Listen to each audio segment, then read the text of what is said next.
Alright, here we are, we're back at it, and ready to we're begin here! the next part already. At least in my case. Has everyone arrived? Everyone is already waiting inside. Well, what are we waiting for? Let's join them! Please, wait a moment. What's the matter? Before attending the meeting, I hope you can promise me one thing. What do you need? Promise me that you won't commit to anything too reckless.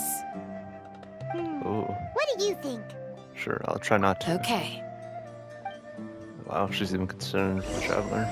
Very nice person to say. Akasha pulses, the Copla flame rises.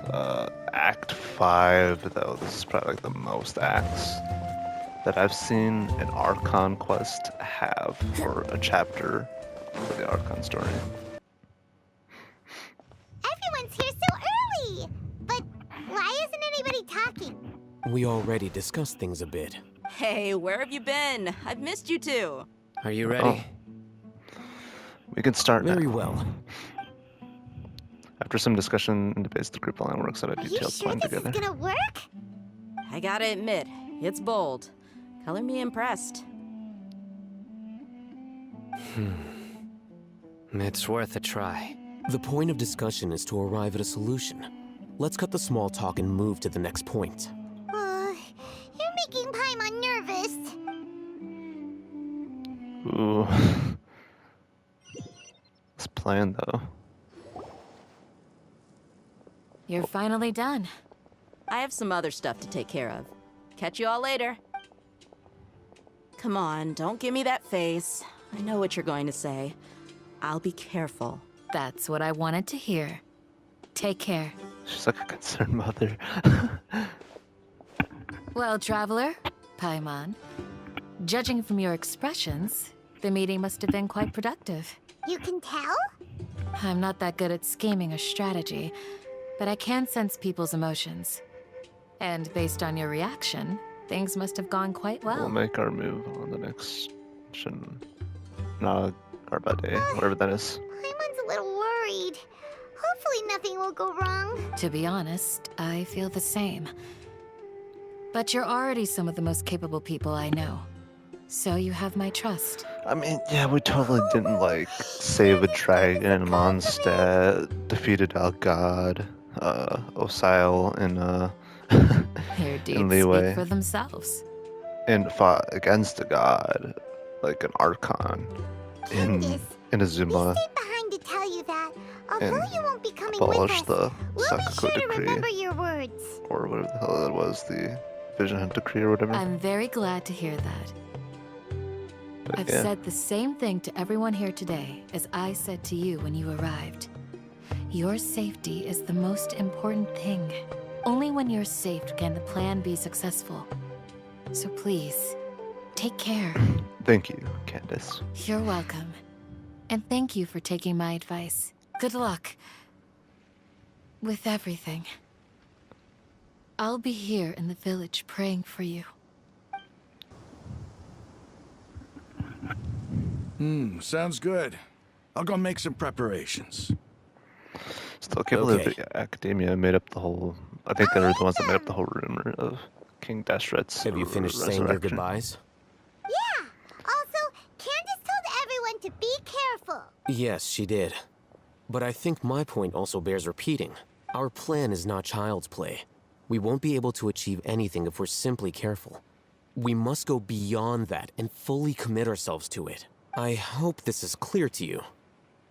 I understand, except Shouldn't you be saying something more cheerful to boost our morale right now? Didn't we already do that during the meeting? You can never have enough words of encouragement. In that case, Candace can cuddle you to your heart's content while I continue to remind you of the seriousness of our situation. We all have our jobs to do, after all. It's like how some people can be put in charge of logistics while others will fight on the front lines. that makes sense. Speaking of the front lines, you don't look anything like a soldier. Of course. Compared to the mercenaries, I'm merely a feeble scholar. But the advantage of not being a mercenary is that I get to stay in a safer place and offer my strategic insight. That reminds me. Do you remember the record we saw in the King Deshret ruins? It mentioned forbidden knowledge. Yes, I remember. You have a good memory. Forbidden knowledge has the power to drive people insane. Well, yeah, it was pretty but this fact blatant has obvious. never been shared with the public. Even I, who has worked in the academia for some time, was never once informed of this. I think those mad scholars and mercenaries we encountered may have all fallen victim to the corrupting qualities of forbidden knowledge. But the academia has always held a different view. They have always believed that symptoms of madness are a side effect of human contact with divine knowledge as mere mortals. Come to think of it, perhaps the academia has also never understood the true nature of forbidden knowledge, and thus always approached the issue from the wrong direction. Yeah, that is The true. Withering, Elazar, and the Sandstorms. Don't you think what is happening right now across Sumeru is rather similar to the forbidden knowledge pollution that occurred in the desert thousands of years ago? Another occurrence of forbidden knowledge. It's definitely possible. Paimon thought that Irminsul's disease is what caused the withering in the sandstorms. At least, that's what Tainari told us. Wait a second. Could it be that? Ah, you've connected the dots. The cause of Irminsul's illness may precisely be the pollution from forbidden knowledge. But if that's the case, what should we do? This is huge! We must tell Nikita about this as soon as possible. Wait. Why do you think Lesser Lord Kusanali would have a solution to this situation? She said the key to saving Irminsul is contained within the remaining consciousness of Greater Lord Rukadeva. You mean it's related to the scene you saw when you passed out in the Avidia forest? That whole the world forget me thing? In that case, it's imperative that we rescue Lesser Lord Kusanali. Only by working with her to save Irminsul can we completely resolve the problems Sumeru currently faces. That's right. To make sure we're still on track, I would like to check on the state of some of our preparatory work. Where are we going? To an Eremite base. Ah, it's the scribe. And is that the traveler I see? How's the work going? Ah, yes! We have fixed the devices according to your instructions. One of them is already ready for use, while the others are still under repair. Aren't those devices for can knowledge extraction? What are you doing with those?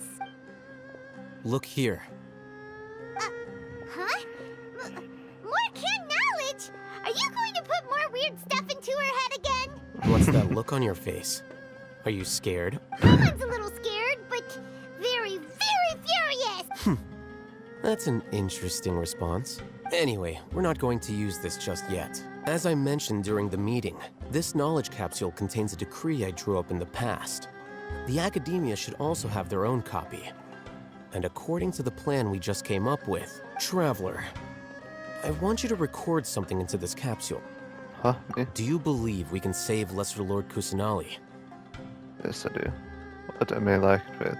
Walking up with my actions. Good. Conviction is the most important part of all of this.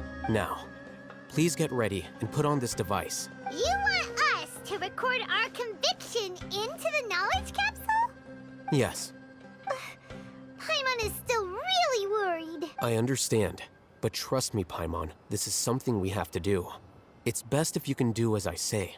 Because, to achieve this impossible task, it sounds like you'll need to fool your own heart first. Although it may feel like a trick, self-encouragement may be the most important tool we have. Imagine this. We have orchestrated our plan and successfully rescued Lesser Lord Kusanali. As a result, we have changed Sumeru's entire political landscape. Everything went without a hitch, and everyone recognizes and praises our achievements. Sure. Now, Okay. open your eyes. Here, What's this? read it out loud. Some stirring words have been written on the note. Although you don't quite understand the purpose of this recording, you still follow It's our done. claims. Whatever. What a fascinating Is your head okay? experience. Does anything hurt? This is like It's just a recording. There should be no negative effects. really interesting. But what was the point of doing this? Paimon doesn't get it. And that's perfectly fine. In any case, these capsules aren't meant to be used by you. Huh? What do you mean? Have you forgotten? Our plan needs to account for those who have long relied on the Akasha. You may find it hard to believe, but for those people, everything the Akasha transmits to them is nothing short of absolute truth. Imagine if you've been using a device like the Akasha since the day you were born, and this device has always supported you during times of need. After all that time, what do you think you'd become? A fool? A machine? A slave to orders. A slave to orders. Sheesh. And that's why rules are so important. In addition, those who understand the rules can delineate boundaries and identify gray areas. But why would you need to identify the gray areas? You could say that those kinds of ambiguous zones can be very interesting. One might even say they're advantageous in the right hands. Anyway, that's enough chit-chat. Lumine, that is. I'm going to take those two to work on some small projects. You can head to Caravan Rebot and start preparing for the next step. Small projects? We're going to tinker with the Akasha terminal and make a few modifications. I thought we agreed on a plan. How can you go back on your word? Oh boy.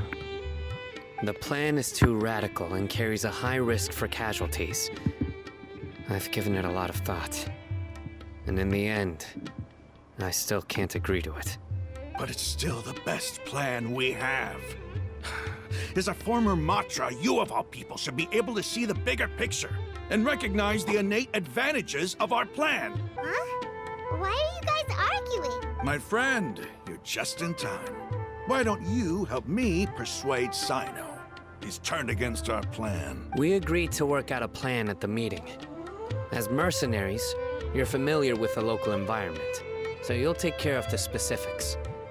But then, you went to Al-Haytham for suggestions.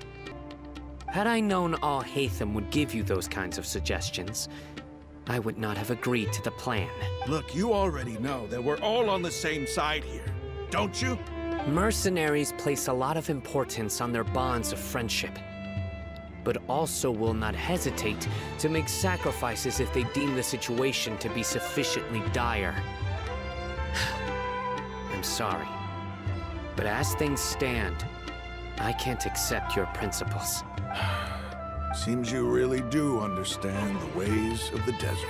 Traveler, Paimon, this is also something you should know. Rahman's plan is to have me work with the Caravan Rebot guards in my capacity as a Matra. We will arrest the mercenaries and escort them into Sumeru City. Wait, how can we work with the guards? We can't get through that wall easily, remember? Caravan Rebot would never let so many unregistered members of the Eremites enter Sumeru City. My plan will clear us of any possible suspicion, and also let us enter the city as a big group.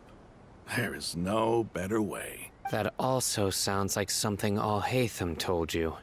Am I right? Doesn't Al-Haytham know how dangerous this plan is? Of course he does. He told me, there is no perfect plan, but this can get the job done. He also said that with the help of Sino and the Traveler, our chance of success would increase significantly. I never blindly trust anyone, and I've always had a good eye for people. I think he made a number of valid points. It's my own choice to trust you. Hey, is there something we can do to help? If there's no other way, I can help. I know what I'm doing. I knew you would say that. We can help fight some of the mercenaries, which should reduce the number of times you'll have to struggle directly with the guards. That should help at least a little bit. We should respect the determination of Rahman and his comments. Sino, on behalf of my people, I thank you for your kindness. But How come I get a this is feeling like mission someone's we cannot probably turn gonna our die? backs on. We strongly value the lives of our friends, but the goal we are about to achieve is even more important. We have no fear of casualties, because we crave the spoils of victory. So please, lend us your support. We will show you the determination of us desert dwellers. Guards! General Mahamatra! To what do we owe the honor? Keep your voice down. This is a secret operation. I'm going to arrest a large criminal gang near this location. According to the Academia's Guide and Regulations on Secret Operations, I have the right to ask for the cooperation of Caravan Rebot. Ah, of course, of course. Mahamatra Sino's order is the Academia's order. Just let us know what you need. But who exactly are you planning to arrest, and how many people are you expecting? Depending on the scale of this operation, we may need to report it to our superiors. They're a squad of Eremites whose number is comparable to Ain el Akmar in Port Ormos. They're involved in the theft and resale of supplies from the Academia. As many as Ain al-Ahmar? This should definitely be classified as a joint operation. Then I suggest that you report this to your superiors as soon as possible, and treat it as a top priority desert operation. I will need personnel. Got it. Please wait a moment. I'll contact them immediately. It looks so commanding when you're Because working. this is work. You're much more friendly Because to I us. trust you. Paimon can't believe you're still in the mood to chat. This whole thing has Paimon scared stiff. Aren't you even a little worried? What if these guards already know that you have betrayed the Academia and are no longer their General Mahamatra? Even if that guard doesn't know, their superiors might, right? We discussed this, remember? The Caravan Rebot operation is of great importance. But don't worry, the guards there shouldn't know that Sino has stepped down. How can you be so sure? First, the other Matras still don't know why Sino has left, which proves that the Academia has been covering up the matter. Second, this is a crucial moment for the Academia's God creation plan. If something were to happen to the General Mahamatra, it's bound to attract a lot of unwanted attention. No matter how you look at it, they don't seem interested in sharing the news of Sino's departure. A reasonable Fucking- inference. I agree. I'll hate them is just smart. Which brings us to our next knows a issue. lot. I'm sure some of you have been wondering if the prediction function of the Akasha will affect our operation. The Akasha is still in operation, so I must remain on high alert. Actually, considering the power of the Akasha, it's quite strange that it hasn't already tried to interfere with my actions. Things like that never happened again after we met up with the Traveler. That's true. But why? Look at it from a different angle. Why do you think the Akasha will predict your actions? Because my personal data has been entered into the Akasha. That's true, but the key to this question is, how well can the Akasha make predictions about a person? Haven't you ever thought about it? Just how can it do this in the first place? Because the Akasha controls the entirety of Sumeru. The Academia firmly believes that all human actions can be explained through logic. By sorting and analyzing entered data, the Akasha can derive behavioral logic and predict the actions of those who fit an existing logic model. He is like. However, really at the smart. risk of sounding like an advocate for fallacies, can everyone truly be considered logical at all times? Emotions are part of our behavioral logic. But can you guarantee that every experience of the same joy or pain would be equally intense? How can our feelings and opinions be predictable down to the letter in every single instance? Sino, in the past, you've always worked alone. In the absence of another person who could sway you or your thoughts, the Akasha could produce predictions that were similar to your real-life behavioral principles. Decisive and principled, you were used to solving problems alone. That's why the Akasha could figure you out. But now, you've joined a team.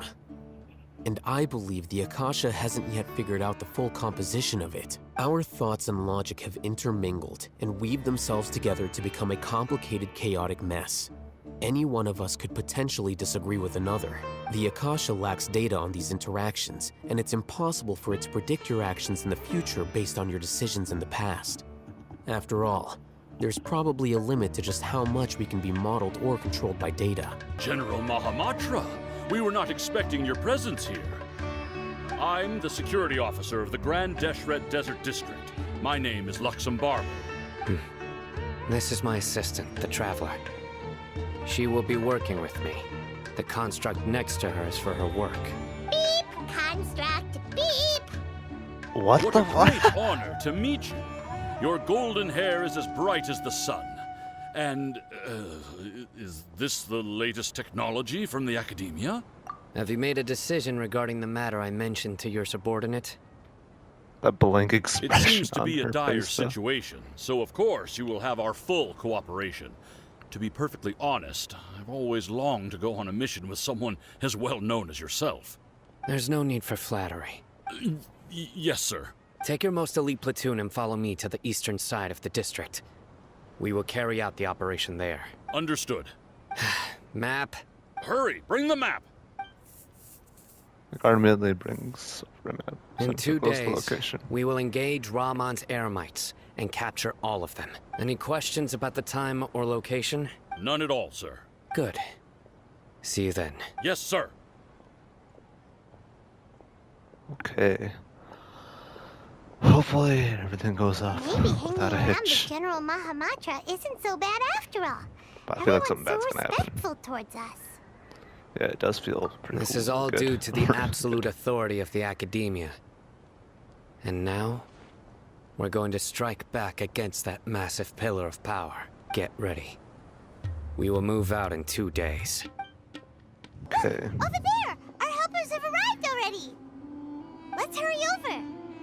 Wait a moment. Ah! Oh, it's you. You're my assistant, remember? Yes, I remember. Being my assistant, you must stay with me. Now let's head over there. It's General Mahamatra and his assistants. We meet again. You're here early. It's to show how important we think the operation is. Since this is a big case for the Academia, we are prepared to give it our best. I'm glad to hear your sense of resolve. Remember, we must capture them alive. They are our only leads for the case. If they die, we will be unable to continue the investigation. Understood. Everyone! The Eremites are approaching from the west! Make preparations and be ready for combat. Hopefully, do I have to attack him? Oh? What a warm welcome! What do you want? Judging from those shiny weapons in your hands, it seems like you're not interested in a deal. Rahman, the Academia has caught wind of your smuggling and illicit sales. If you value your life, I advise you to surrender. Who are you supposed to be? A Matra from the Academia? I can't believe you came all this way just to catch us. I'm not here to talk. Oh. Sheesh. Nobody's given me this much time of day since I became a mercenary. Brothers! For that slight, let's wash our blades with their blood.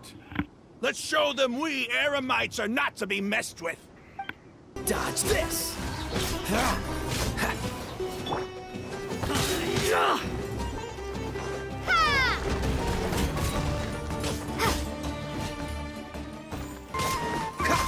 I'm a little bit confused here if I'm doing the right thing or not.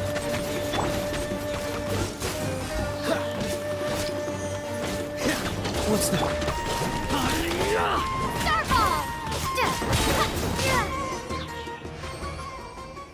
It's over. We have subdued them. The operation is now over. All Eremite mercenaries and related personnel in the area have been arrested.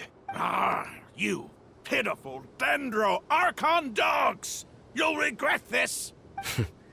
I'm afraid you'll regret it first. King Deshret will curse you, and you will all! Silence! Oh, Restrain them and take them back to Caravan Rebot. Count their Oh numbers my and God, the send them to the Jirak. Academia as instructed by the General Mahamatra. Okay, now Yes, sir! guards escort figures looking ramen and the others away. Mahamatra Sino, I will now take my leave. If you need further assistance, please come to Caravan Rebot and ask for me. Understood. You are dismissed. There they go. Let's talk elsewhere. Yeah, this is like. It's I not thought it the was a bit time to confusing. celebrate yet. I was like, do I attack him or no? I believe Dia should do I already attack be the waiting allies for you. Of the Go join up with her. those She guys will or need you to whatever. introduce her to Tainari. Speaking of which, is it really okay for us not to share the full plan with Tainari? What if he'll feel miffed about it and refuse to work with us? I'm a little worried about that. I too. have a very close relationship with Tainari. Given how well we know each other, I believe my message alone should be enough to bring him to our side. He knows I won't make jokes about things like this. If we need help, Tainari is the best option. Get ready for the next phase of the plan. Don't keep them waiting. Dia! We're here! It's about time. Didn't you say our part of the plan is the most important of all? And here you come rolling in late. In the time it took you to get here, I already did 5 laps around the place, downed 7 drinks, and even did some clothes shopping. Sorry. We didn't mean to keep you waiting. I just wanted to fix your attitude and rub it in a little. After all, you took your sweet time getting here, and we've got important stuff to take care of. Sorry, the description was a bit tricky. I just like seeing that serious look on your face. All right, I'll stop. All joking aside, I'm glad you're here. Let's get moving and take care of this as soon as possible. But where should we start? Our responsibility is to get a status update on the Fatui Harbinger known as the Doctor. We need to make sure he won't get in our way when we rescue Lesser Lord Kusanali. Dealing with an institution that controls all of Sumeru is already hard enough. If the Doctor were to crash the party, it would be next to impossible for us to achieve our goals. So what should we do? According to the plan, we should first go to Pardis Di and ask for Forest Watcher Tainari. If all Hatham and Sino's sources are solid, then we can be sure that Tainari still has the Academia's trust. So, we'll find Tainari and convince him to get us the latest intel on the Doctor.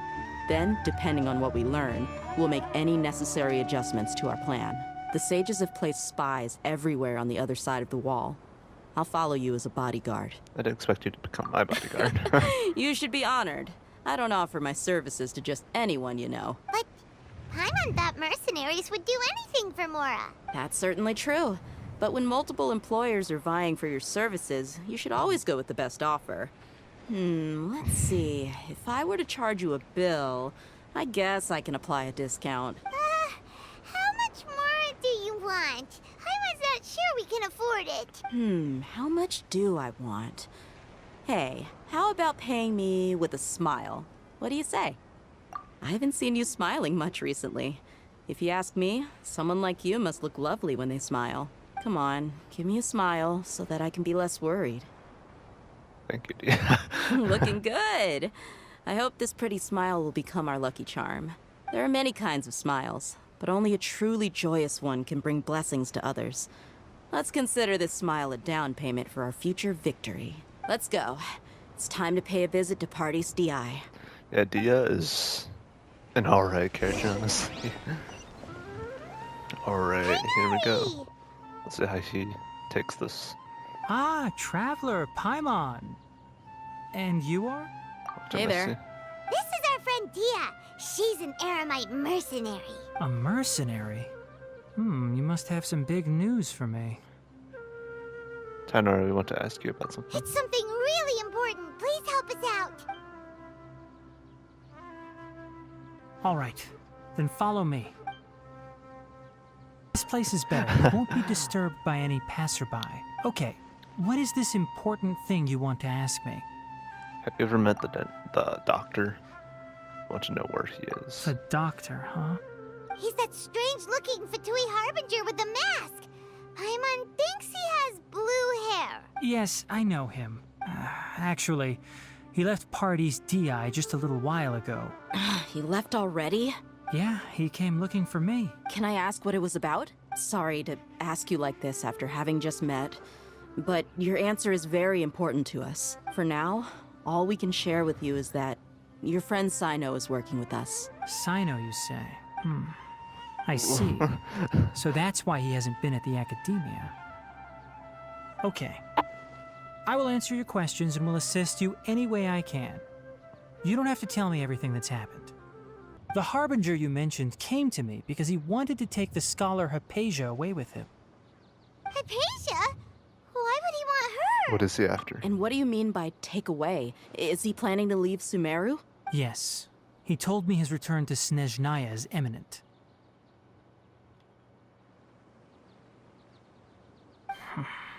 Oh. So you mean... you're leaving this place soon? Indeed. Otherwise, we could have perhaps talked a little more. I was just about to set out when I remembered something important. To that end, I made a final trip to Pardis Di. Let me ask, have you been taking care of a scholar by the name of Hypatia? Your sources are accurate. No doubt because you recruited many informants. But you're right. Hypatia has indeed been receiving treatment from me. Forgive me for asking, but how's the treatment coming along? Given the way you're asking, I assume you have something to say. Since you asked, I'll be frank. I would like to take Hypatia to Snezhnaya. Oh. It's incredibly difficult to transfer a patient. As a scholar yourself, shouldn't you at least be aware of this? Oh? I can't believe your utter lack of faith in me, to the point of even questioning my general level of knowledge. How unbefitting. Well, you're the only one who's ever made such a request. I have my ways of keeping her safe during the journey. In addition, I can also promise that under my care, Hypatia will receive the most advanced and effective treatment. I will personally supervise her treatment and see to her recovery. Would that be agreeable to you? Not like that, wasn't he the one that fucking got a hold of Kale and did Hypatia shit was to her? born in Sumeru and remains a scholar of the Academia. From what I remember, Her situation has like, not there was something become about dire the enough to doctor. necessitate her Well, transfer here to he another is. nation. Transporting her to Snezhnaya is risky, and the potential benefits are unknown. As the person currently responsible for her treatment, I cannot possibly sign off on this transfer. Do you think he'll just give up on her? I prepared myself for a protracted battle of wits, and was really surprised to see him just give up on the topic. Still, his reaction really concerned me.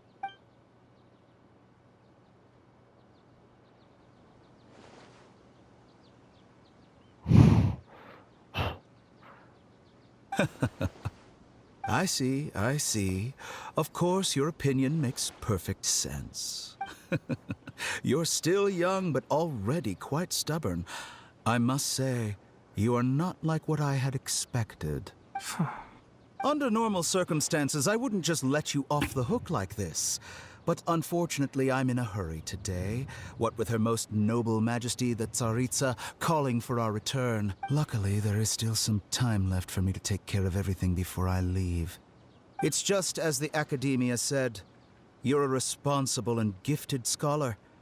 Sadly, even with all of that, you're still lacking a bit of shrewdness. And that's also why people like you can never realize that sooner or later, everyone must pay the price for what they've learned. Also, I remember hearing Leon something can't about help that in but feel regards like to he's Lisa hinting at something unpleasant. at some point in time, but yeah. He asked a question, yet didn't care for my answer. Perhaps I'm nothing but a talking rock in his eyes. He never came off as malicious, but an utter lack of compassion permeated throughout our conversation. From his tone, I can sense that he's always looked down on others. I don't think I missed any details. Frankly speaking, I don't want you to do anything too risky.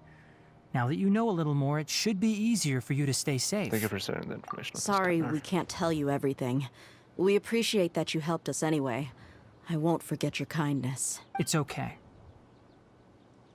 I have an obligation to do so. To be perfectly honest, all of this may have started because of me.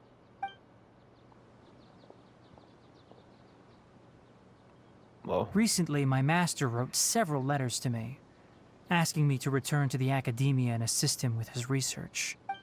Hasn't he already asked you several times before? Yes, but there's something off about this most recent batch of letters. The handwriting and tone are both familiar, but some details have been omitted. My master will occasionally leave a few dots on the back of the letter. 1 dot means that he wrote the letter on a sunny day, and 3 dots stand for a rainy day.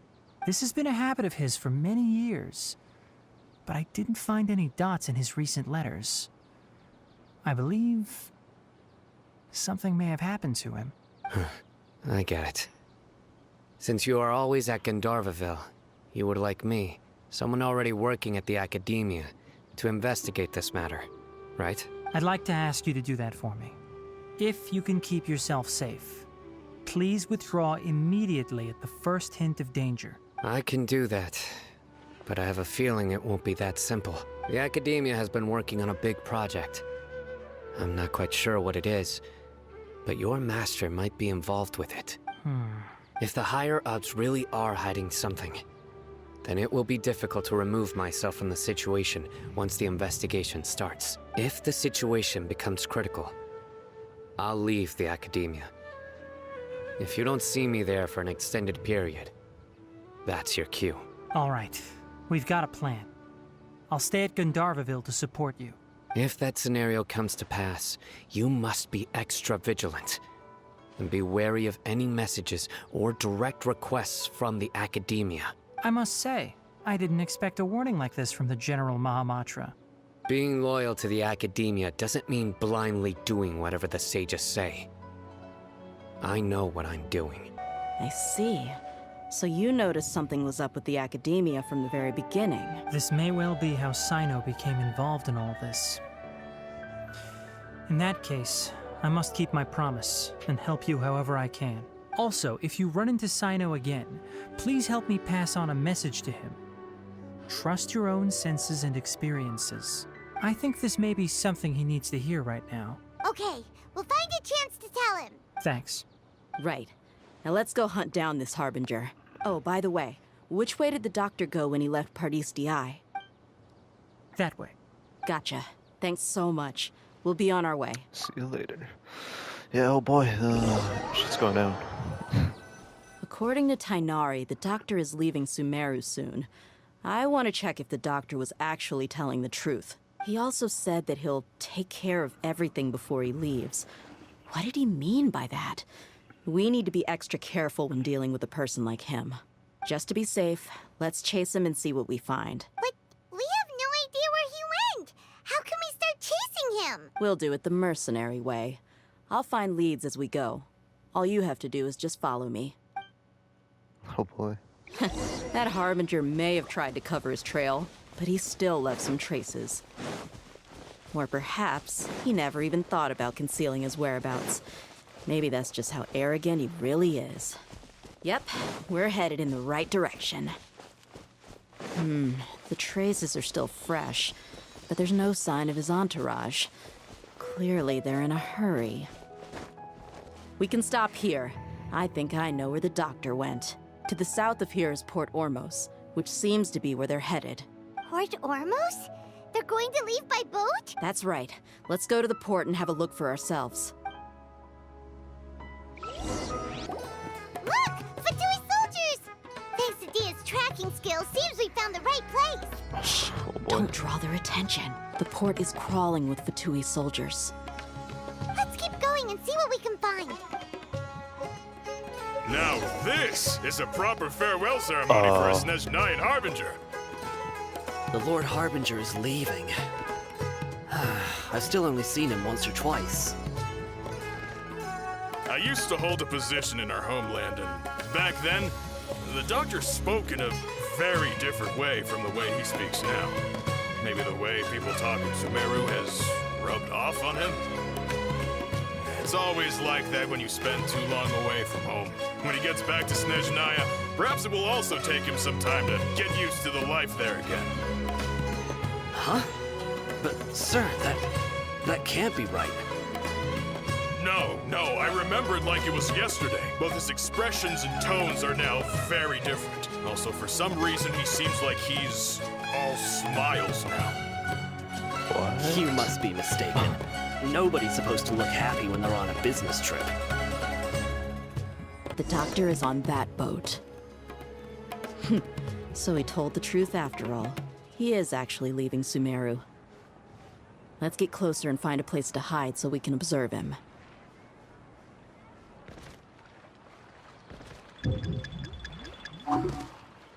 Okay, how do I get closer?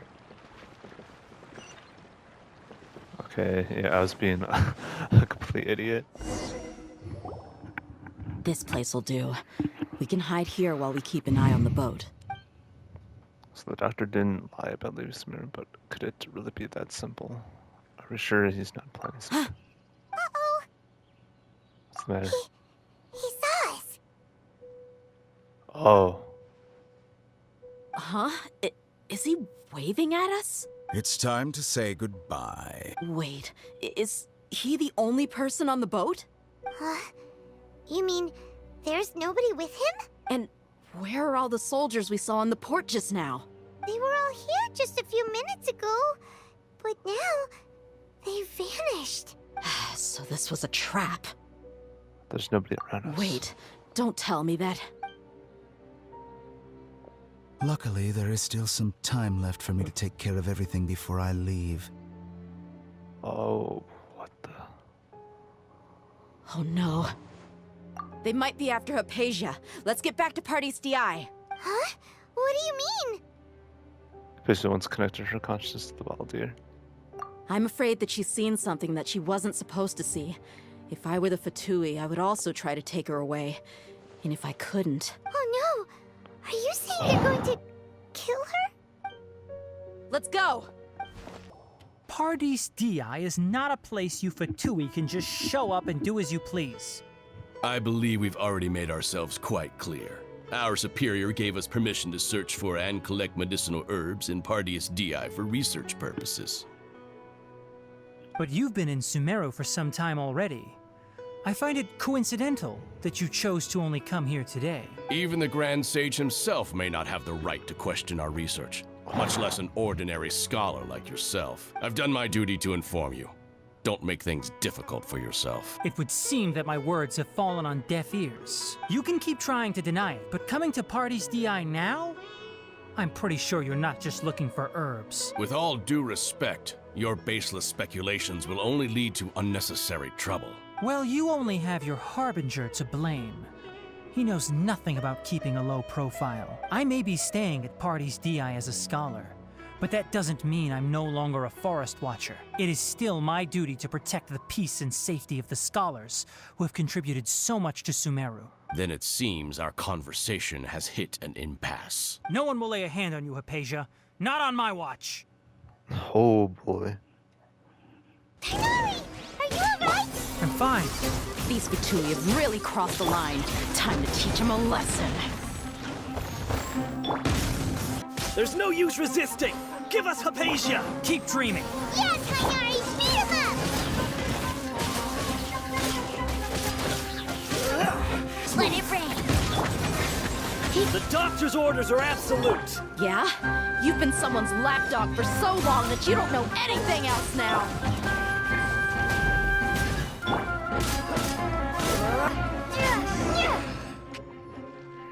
We're not getting anywhere.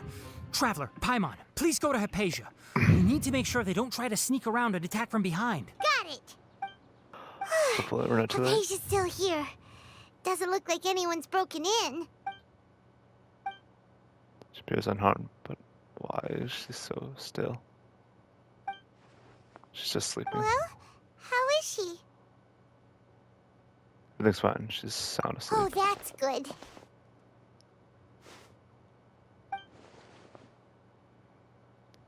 What in the world? So, you think this is over? That voice.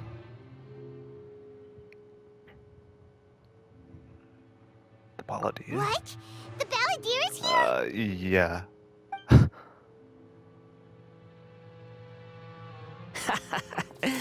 I've missed that look of abject horror.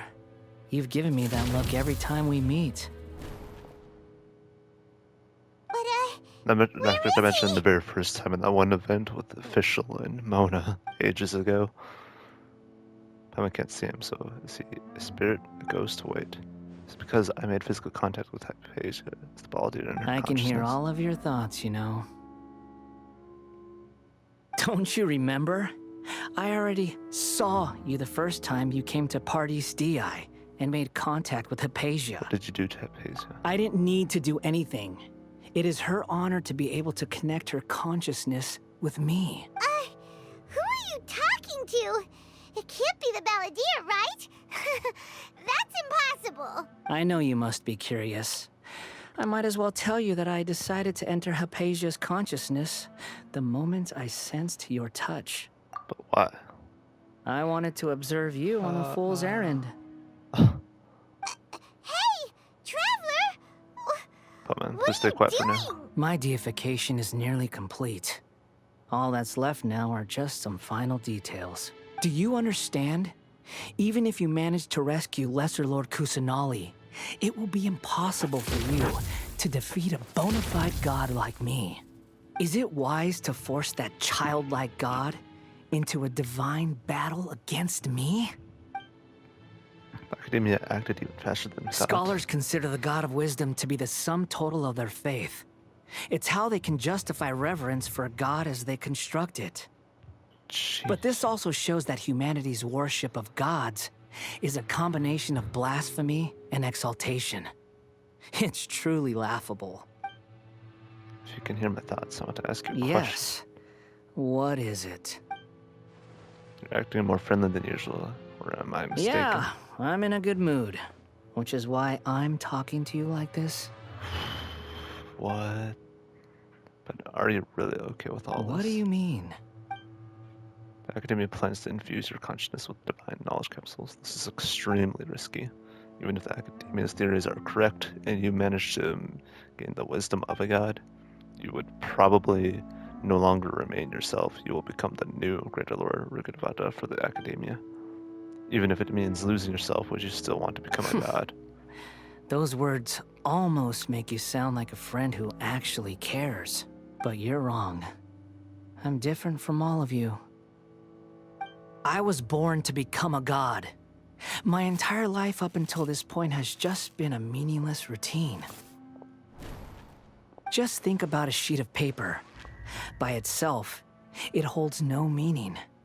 The content recorded on it is what gives it value. All I had recorded down before were some painful memories and boring human feelings. Such senseless drivel should have been erased a long time ago. Indeed, to me, the sight of you fools in your futile struggles is far more amusing. Tell me, just what has this world done for you to protect it with such zest and conviction?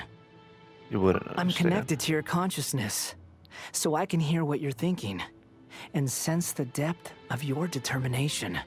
This is a good conversation we're having. So here's a word of advice. Let go of your misguided guardian complex. You know nothing about the truth. It'll be for your own good, as well as everyone else's. Humans are a species that I think the can Raiden only Shogun find made a bliss mistake of creating in this ignorance. quote-unquote puppet and then letting it go like so. If that's truly what you believe, why did you keep your connection with Hypatia? Surely with the power you've come to possess, you could cut her off with just a thought. You've seen my affection for her.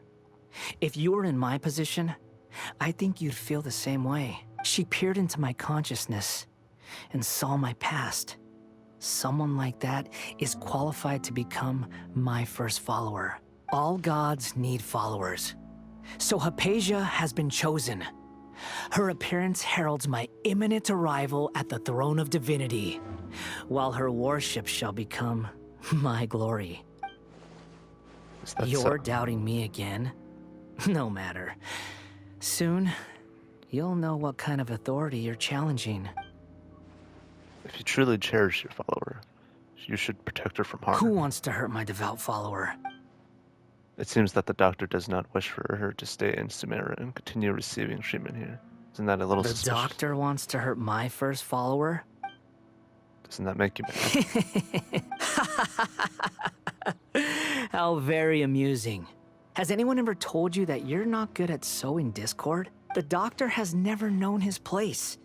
Even now, the puny human thinks himself capable of interfering in the business of the new god. You're still too naive if you think a few words will be enough to convince me to destroy the doctor.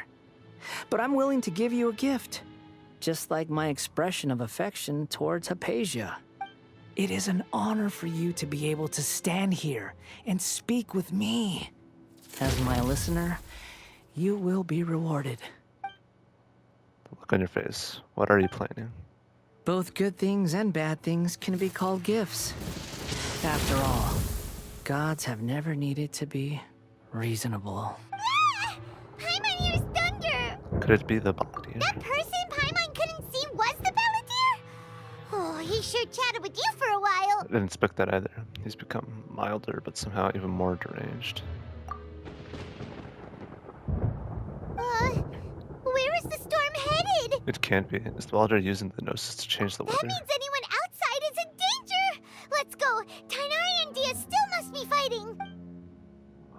What the fuck? Oh, have the Fatui retreated? Turn around, yeah, over there. Hey, what happened to you? He's hurt. I'm fine. Don't move. I've seen Eremites get struck by lightning before. You need to rest. Struck by lightning? We were fighting, and just as things started looking grim, the weather suddenly became extremely strange. Lightning started attacking everyone, almost as if it were alive. Luckily, there were only 2 of us, and both of us were nimble enough to dodge most of the strikes. There were a lot of Fatui, though, and they were being torn to shreds by the bolts of lightning. With that, all the Fatui soldiers were forced to retreat. I'm really sorry. Why are you sorry? I might have triggered the thunder and lightning. It's all right. I'm sure you also never expected this to happen. Don't blame yourself.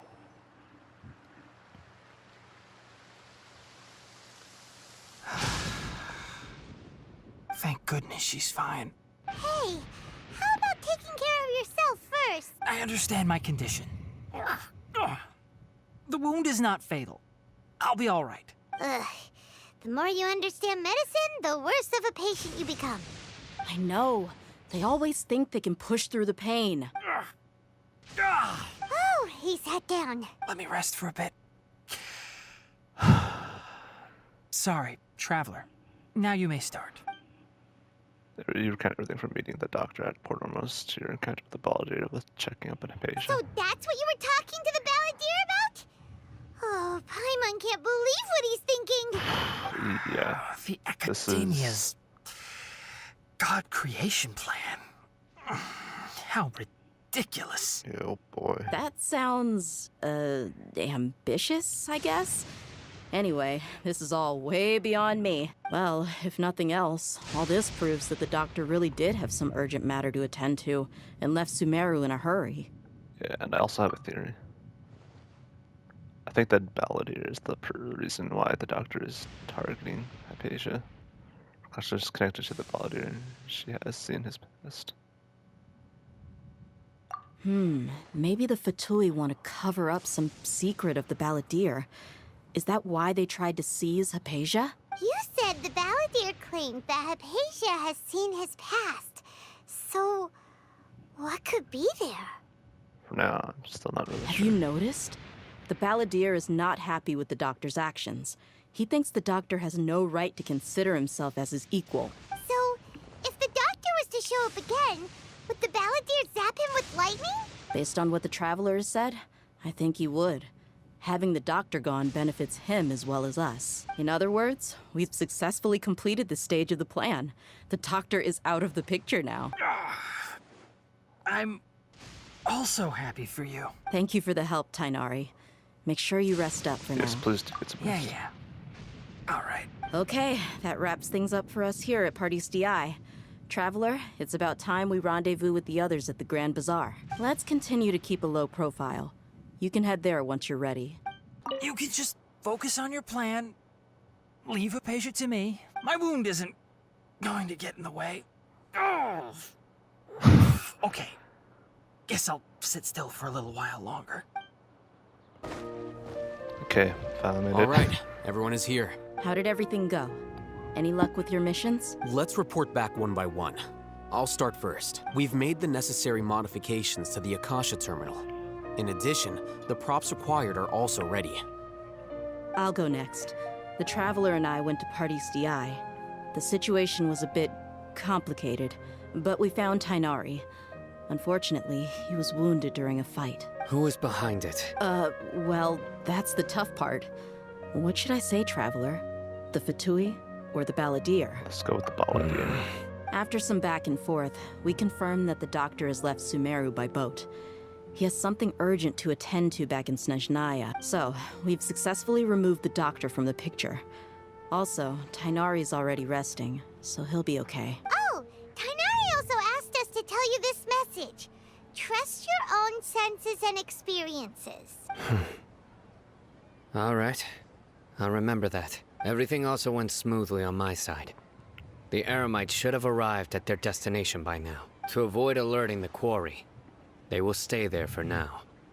I can't believe you actually got so many Eremites into Sumeru City. It's all thanks to Rahman and his brave team, as well as their bold strategy. It appears to have been very effective. I'm glad to hear it. Well, is that everything? Okay, this meeting is adjourned. Huh? Wait, you mean that's it? Well, what else is there to discuss? Shouldn't you end with some words of encouragement? You know, to fire us up now? Personally, I'd rather we all go home and get some rest. I'll hate them, you... Ugh. Well, Sino doesn't seem to be much of a talker either. I guess that leaves it to my employer. Employer? Yep. The Traveler hired me. She asked for a smile as her payment. That's right. So come on, boss. What do you have to say for the team? Yeah, say something to boost morale. Let me think. Huh? What are you all doing here? Oh, it's Nilu! Hey, everyone. I'm not disturbing you, am I? Not at all. I was actually just about to go find you. Judging from the group and all your serious faces, you were discussing something important, weren't you? But you also look like you're up to no good. Seems pretty interesting. Welcome, Nilu. Would you like to join us? Huh? Join you? You mean you also want to discuss something important with me? Yes. Something very important. Nilu, are there any breaks in your performance schedule in the upcoming days? Huh? Wait, you're seriously inviting me? And Alhaitham tells Neela about the plan. Neela was shocked at first, but it isn't long before she's... I can't believe my ears. You are truly the bravest and most passionate people of Sumeru, well, that I've ever met. Oh, right. The Traveler and Paimon are not from Sumeru, but you are awesome as well. That's right. I must admit that I'm a little scared, but I'll try my best for Lesser Lord Kusanali. If I can somehow use my abilities to help you, then count me in. Remember, believe in yourself. Okay. I'll get my friends at the Grand Bazaar to help us tomorrow. Just remember not to say too much. Be discreet. Yep, you got it. All the preparations are done.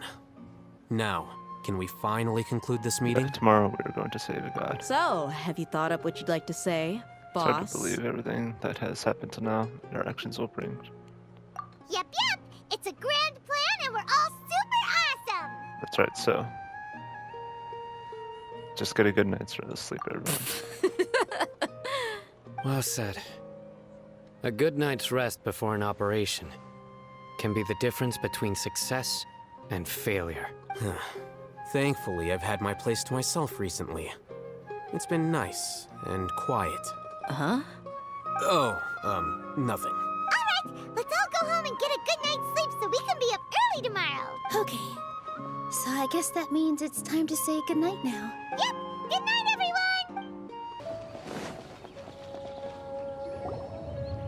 Hello, you two. Sleep well? Not really. Paimon got too nervous thinking about today and didn't fall asleep until the sun was almost up.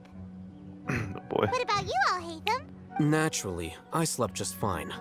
After all, a good rest should be considered part of the plan, since energy is an important resource. You just want to show off how calm you are. It's crucial to dissipate any tension before we execute our plan. The only thing you're doing is being annoying. Anyway, do you need me to go over the game plan again? Yes, just in case. Our target is Grand Sage Azar's office. Everyone in the Academia knows that's where the Grand Sage's console is. Only they can operate it. Many restricted commands and operations are executed via that console. I'm sure that console has a way to free Lesser Lord Kusanali. You know, Paimon's been thinking, what kind of technology could let the sages imprison even a god? That isn't something they could have accomplished with their scholarly talents alone. In the Sanctuary of Suristhana, there's a device of Greater Lord Rukkhadevata's that she once used to isolate herself while meditating. 500 years ago, the Grand Sage at the time modified the device so that it could no longer be controlled from the inside. They're effectively trapping one god with the power of another. So, how are we gonna get to the Grand Sage's office? Don't forget, today is Nyargarbaha Day, arguably the most important day to the Academia. The sages and core Academia personnel are busy loading the latest batch of research developments and legal decrees into knowledge capsules so that they can be entered into the Akasha. All the Darshan's researchers have their noses to the grindstone, and the Academia's grounds are flowing with all sorts of So people. this gives It's us the an perfect open time for an opportunity. infiltration. When the Grand Sage And leaves his hopefully office to goes supervise off the that entering edge. process, that's our cue to access the console and free the Dendro Archon. When you put things that way, the plan feels a bit... Well, yes. That's just the visible side of our plan, after all. If precedence holds, the Academia should have already started preparing for Nyargarbaha Day. Everyone should be in position. All that's left is for us to lead the charge. Let's go.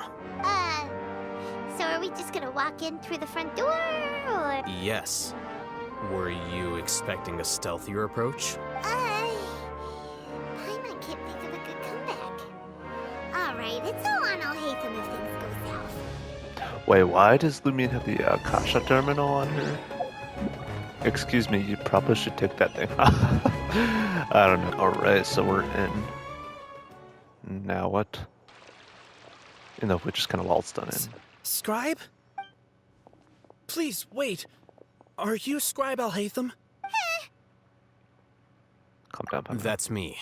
Is something the matter? I'm in a hurry. No. I was just surprised to see you here. I had heard that the sages were looking for you not long ago, but I didn't know what for. And, also, please don't bring outside guests into the Academia. Outside guests?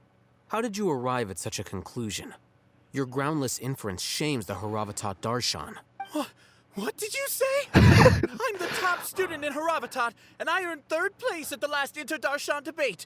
Don't look down on me. That wasn't my intention. As your Haravatat senior, I just assumed that you possessed a greater aptitude for critical thinking. Wait a moment. Let me think.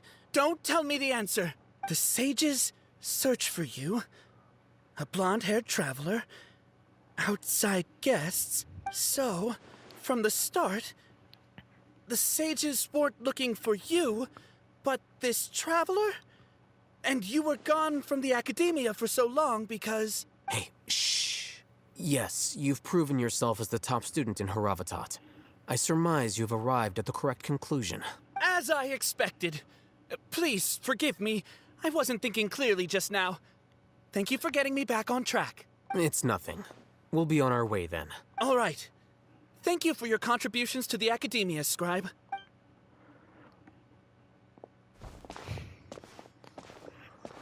Still, does Lumine have this What the heck Akasha just happened terminal? now? What did he just guess? I'm afraid I don't know either. You have no idea? Mm-hmm. He convinced Well- himself of whatever truth he came up with. That is the so-called pride of a scholar. If someone questions their academic facility, they will instantly feign understanding to keep up appearances. Nowadays, the Academia is rampant with this type of scholar. Their obvious farces of intellect only serve to highlight themselves as fools. We That's shouldn't right, waste then. any more time. It would be problematic if we missed our window of opportunity. Yeah, let's go. Is this the Academia's library? Indeed. Known as the House of Dana, it is quite possibly the House most of Dana, extensive okay. special collections library in Tevat. There Damn, are the a biggest lot of library. students going through here. Is it really okay just to waltz right in?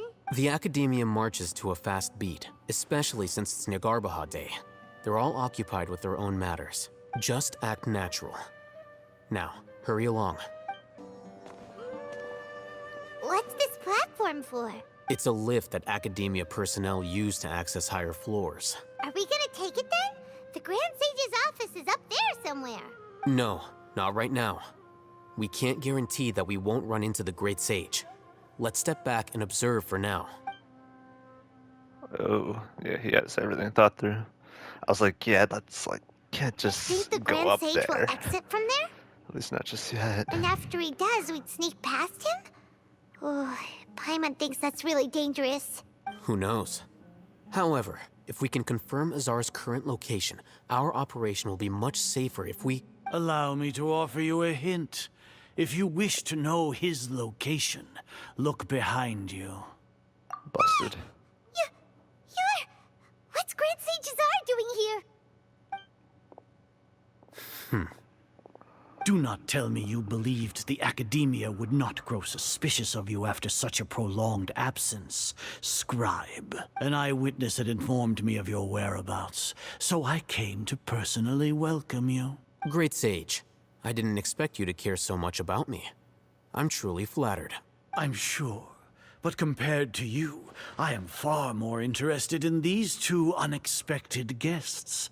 You are the Traveler and Paimon, correct? It's a pity that only now have I been afforded the opportunity to formally meet two of Sumeru's most esteemed guests.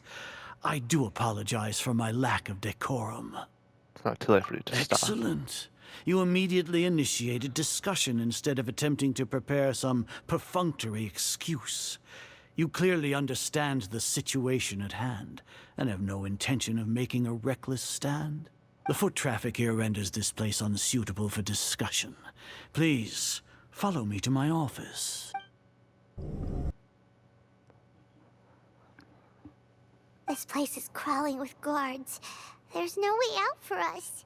All right then, Traveler. What did you wish to discuss with me? Today is Niagarbaha Day, so I still have many responsibilities to attend to. There is little time for idle chit-chat before I detain you all. Do we have ulterior motives? You seem to know quite a bit about our endeavors. If that is so, then you should be praising our great work, rather than using your trivial misgivings in a futile attempt to sway me. Trivial?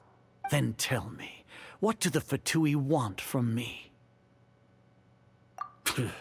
Worthless. Those are all completely worthless. Benefits, divine power.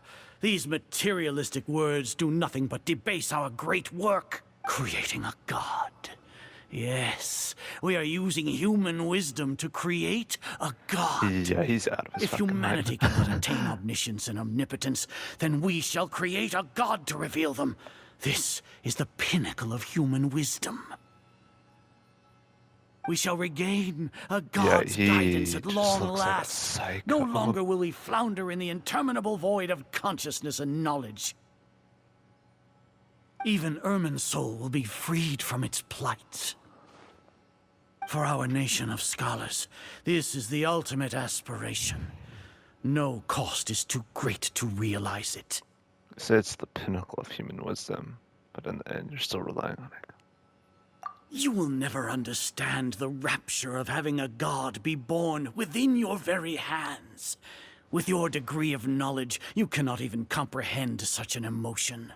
What about the Lesser Lord? Gods exist on a plane that far Yeah, like what about eclipses her? humanity's. Like, goddamn. Lesser Lord Kusanali.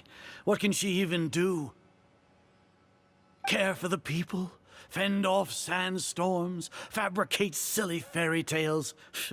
These are but child's play for the Academia. Does that make us equal to the gods? We are a people favored by Greater Lord Rukadevata. Though I may have personally not seen it, our forefathers bore witness to true wisdom. The ascension of the Lesser Lord has brought nothing but bewilderment to the scholars. They all ask, is that truly what true wisdom is supposed to look like? With that in mind, it is better to keep her isolated in the sanctuary of Suristhana, so our academy will not become embroiled in turmoil. What a pathetic justification. Do you really think that only the super smart or powerful should be able to call themselves gods? As per your judgment, Grand Sage, they are indeed dangerous individuals. Not only are they acting against the Academia, but their ideologies have the potential to lead scholars astray.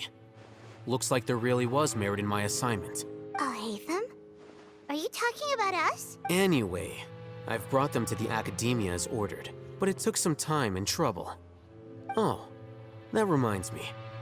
Here's the investigation report you had requested. It's a summary of my time spent with the Traveler.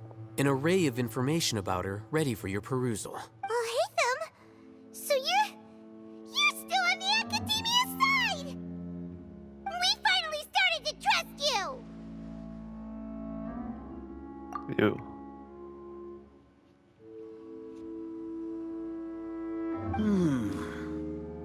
Excellent. Detailed contents with no errors. I would expect nothing less than an immaculate report from the scribe. As it is Niagarbaha Day, I'll enter the information on you into the Akasha. Surely you know what that means. We'll be monitored, just like Sino.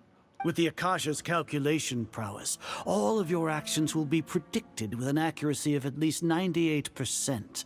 Furthermore, your data will be updated in real time whenever new information presents itself. To put it into words you can understand, wherever you go, you will be walking under an invisible leash.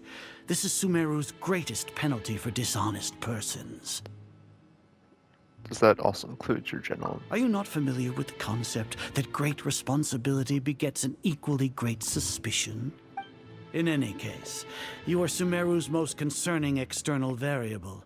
Locking you down will greatly decrease the chance of any undesirable outcomes coming to pass. You're despicable! Despicable?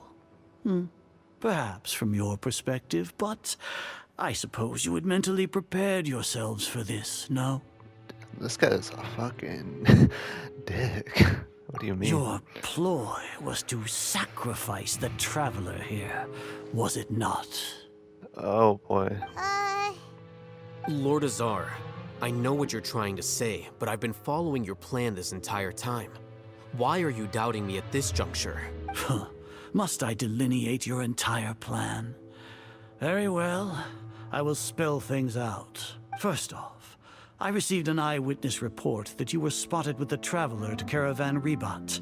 However, you immediately departed for the desert and escaped surveillance range. Judging by the time, you all likely encountered the truant General Mahamatra in the desert.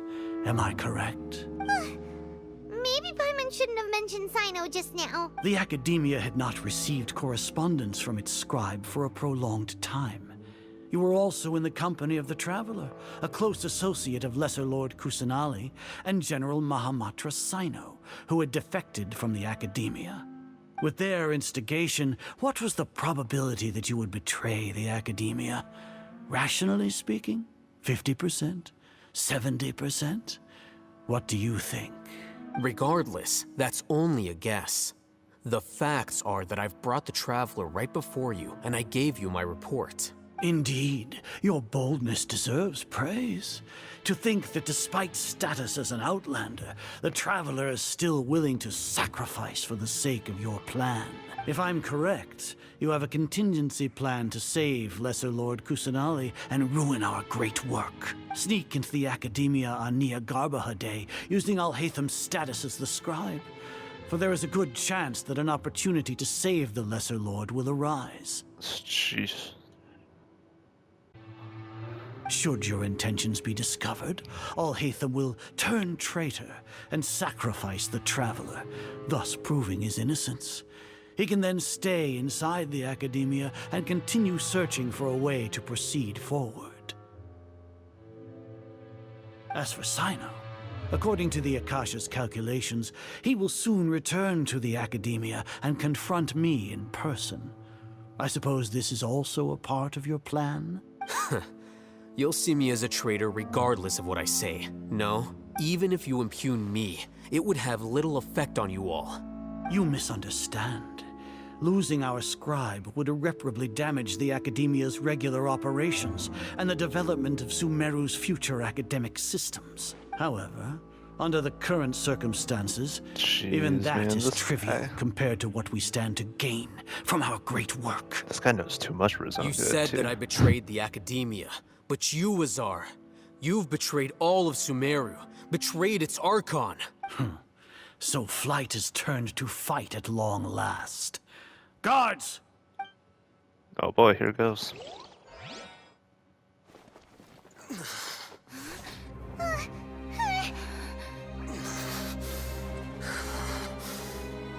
What is...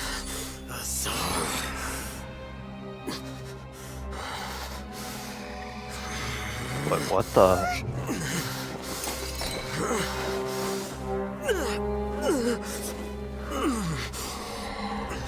Well, what do we have here? So you stole that divine knowledge capsule. Traitor! You traitor! Even the most rational scholar will yearn for the power of a god in a moment of desperation. Aren't you doing the exact same thing as me, Alhaitham? Unfortunately for you, no god will lend you their power. Azar!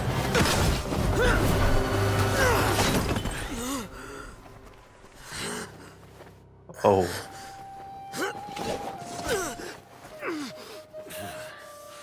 He has gone completely insane. Oh.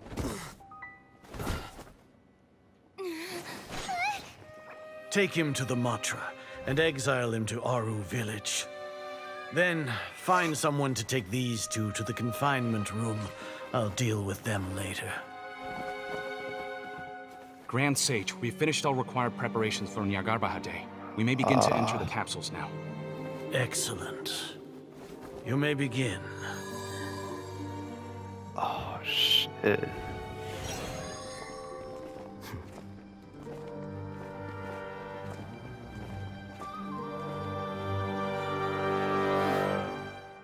Oh.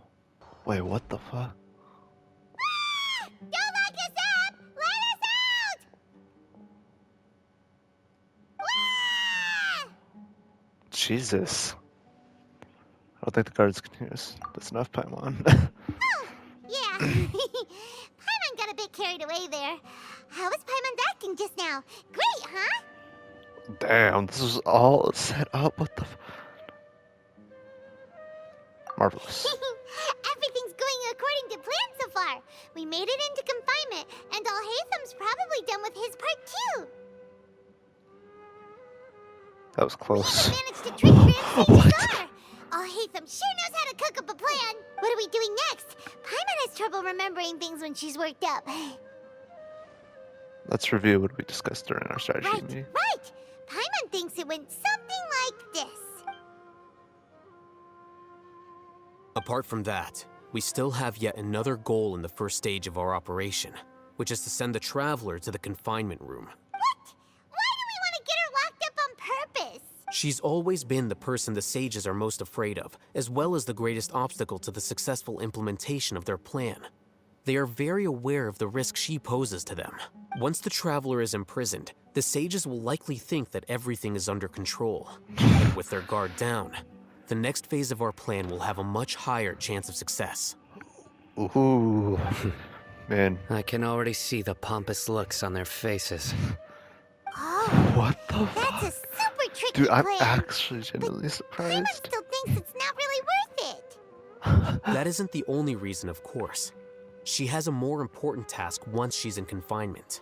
According to the Academia scholars in Ramon's custody, Lesser Lord Kusanali has sealed off her consciousness in the Akasha ever since she was captured by the Doctor. That way, they can't pry any more information from her. So our job is to wake up Nahida. Okay, totally worth getting thrown in jail for. The confinement room is inside the Academia, close to the sanctuary of Surasthana. It's a completely enclosed space, and you won't be receiving any visitors. I'll work with Ramon's scholars to make some modifications to your Akasha terminal. Once you're in, get as close as you can to Lesser Lord Kusanali and try to connect to her consciousness. However, as for whether she'll actually wake up, that will depend on our luck. Oh, no wonder you've been wearing your Akasha terminal today. It's the one that Alhaitham modified. Paimon thought they'd take our Akasha terminals when they locked us up in here. Were they being careless? That wasn't because of carelessness, but their arrogance. Alright, so what now? We first need to find the place with the best signal in this room, then try to connect Sounds with easy Nahida. enough. We can finally talk with Nahida after all this time. Yeah, notice like two of the choices, the two choices when it comes to these Flashing parts. on your Akasha It's always terminal. connected in a sentence. It's almost like... the faster it blinks, the better the signal.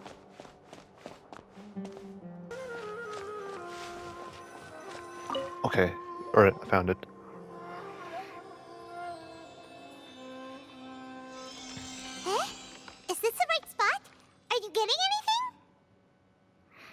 faint, but I have a signal. Preparing to connect with her consciousness now. Please work.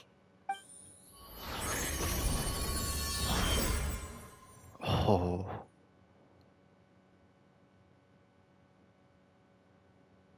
What in the world? Is this a realm of consciousness?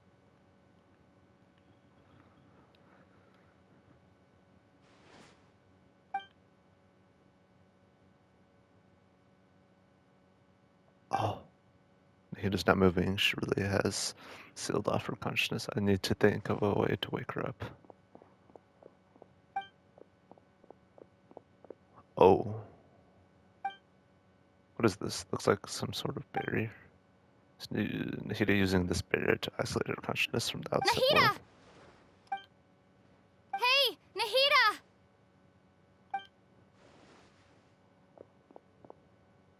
Dang.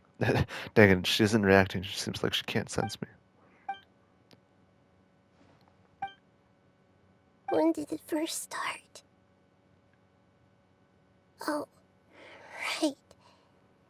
It started from the moment I was born. I want to become a worthy Archon. So I've kept studying. Kept listening to my people and their hearts. Kept looking for a way to save Irminsul. So I can catch up. Catch up to Greater Lord Rukkhadevata. But I'm stuck in the sanctuary of Surasthana. The sages are creating a god to replace me. And I'm forced to lock my consciousness in this boundless darkness. Nahida! What now? Is there really nothing I can do? But she's right here in front of me. I can't just give up like this. I had already left her behind once when the doctor first appeared. I can't do that again. Whoa. Nahida! Oh, her anima abilities. Let's go, Venti's coming in clutch. It's so quiet here. Now that I think of it, I don't think I've ever actually listened to my own inner voice. Do Archons have them? Should Archons have them? Have I been doing the right thing? Am I really not needed? How do I really feel about all of this? It's so quiet here. Oh my god. Since you're the god of wisdom, you've known the answers to all these questions since the very beginning, haven't you? Who are you? Whose voice is that? It sounds familiar.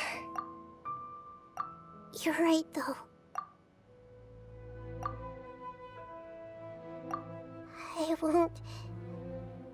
I won't ignore my own voice anymore. Oh, dude. Let's go with the anima ability. Venti coming in clutch.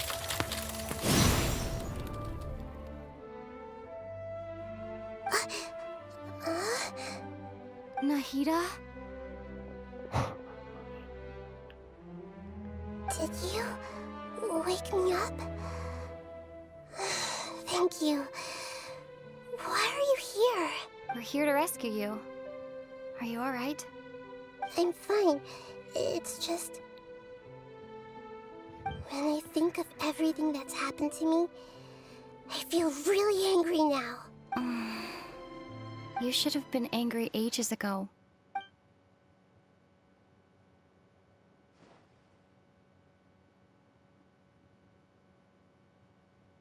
Huh?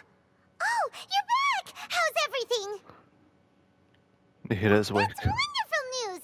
Great! We weren't locked up for nothing. When you went to wake up Nahida, Paimon was listening for any sounds outside. You were out for a long time. There are fewer and fewer scholars going about now. You think everyone's done with their Nyargarba I guess they finished entering all the knowledge capsules. Yep! So that means our next act is Nilu's performance! Nilu, are you sure about this? You're taking such a great risk for them. I'm sure, and I'm going. You know that I don't like to pass up any opportunity to dance, and this one is especially important. All right. Manship You the seem to have a cigar. lot of trust in them, so I won't say more on the subject. But if anything happens, the few of us here may not be able to help you. Don't worry. They've been through worse. Everything's going to be fine. All right. You know, if you really do get arrested, we'll do everything we can to get you back. Be careful, even if it's only for our sakes. Thanks, Mr. Zubair. You're so very kind. Nilu, how's it going? Nervous? Definitely more than usual. Bookseller. But it's because I'm worried I won't dance well enough. Oh, these two. It's okay. Just focus on your performance. We'll Or at take least one of care them. everything else. They're the ones from that one event, or it was like the You sure know how to talk. Taking all the credit, R&Rs even though or we whatever, came and here where you get together caught to for help free. out. But yeah. Well, thank you both. I'll have to treat you to a meal after all this ends. I really, really appreciate all of your help. Ooh, that sounds great. Ha! How can we say no to that? All right, let's get back to business. Nilu, we'll be here to keep people from going to the academia so they don't interrupt your performance. I was planning on telling them something like, the Academia's been conducting a weird experiment, and some of their test subjects escaped. It's really dangerous there, so stay away. Oh, you couldn't think of anything better? Oh well, I guess it does sound like something the academia would do. I think it sounds great. I'm counting on you guys. Don't worry, it'll be a piece of cake.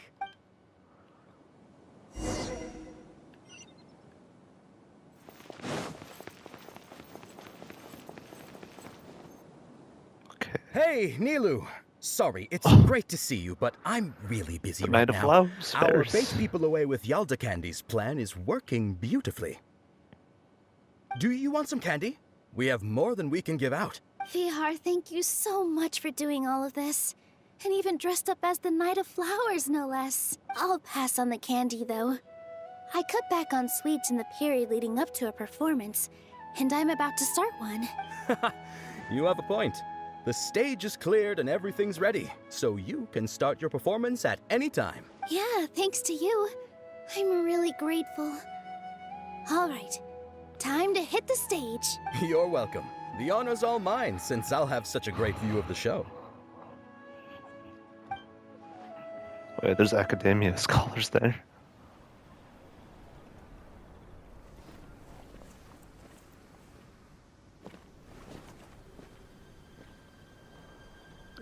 Okay. I'm just hoping everything goes well for everything that's about to go down, but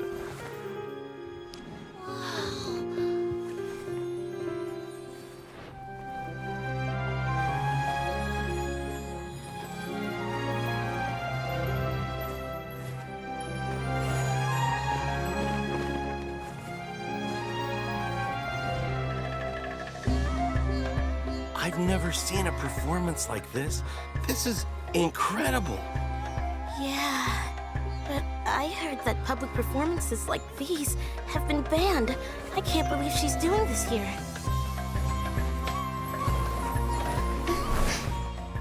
Grand Sage, there's some commotion outside.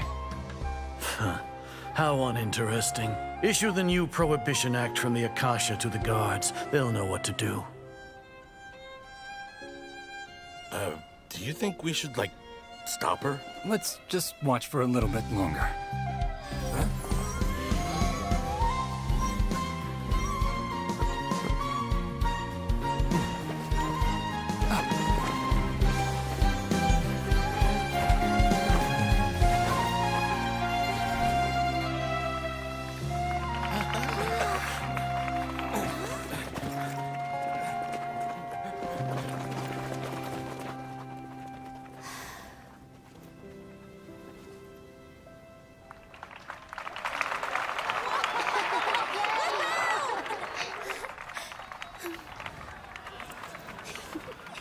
okay, where'd the cards go? Instead of going for her. Huh? Did you hear that? It sounds like a lot of guards just ran by. Does this mean the plan has moved on to the next stage? So it sounds like me. Yep. It's Alright. great that everything seems to be going well. Come to think of it, when did Alhaitham replace the knowledge capsule that was about to be entered into the Akasha? When he pretended that he had been corrupted. Remember when he rushed towards the city? Oh, so that's when he did it! Paimon was too nervous to notice. Speaking of, didn't Alhaitham also yoink the divine knowledge capsule from that mercenary leader in Port Ormos when everyone else was distracted? Oh, it's a time-tested trick of his. He can maintain his composure when things get chaotic. That's why he... Why are we Yeah, complimenting him? he's goated. Smart now, but he still makes Paimon's blood boil. He is goated. Let's review our plan for this stage again. It's not like we have anything else to do right now anyway, and it'll help us feel more confident. Paimon remembers that Nilu's task was supposed to go a bit like this. Uh-huh. Now that Lesser Lord Kusanali's consciousness has been forcefully sealed, the core figures of the Academia and their guards have started to wear their Akasha terminals again. With the Doctor's technological support, they think they have nothing to fear. How despicable of them to rely on such a person. But this is also our chance. I was originally asked to draft the knowledge capsule for the Artistic Performance Prohibition Act when I was still at the Academia.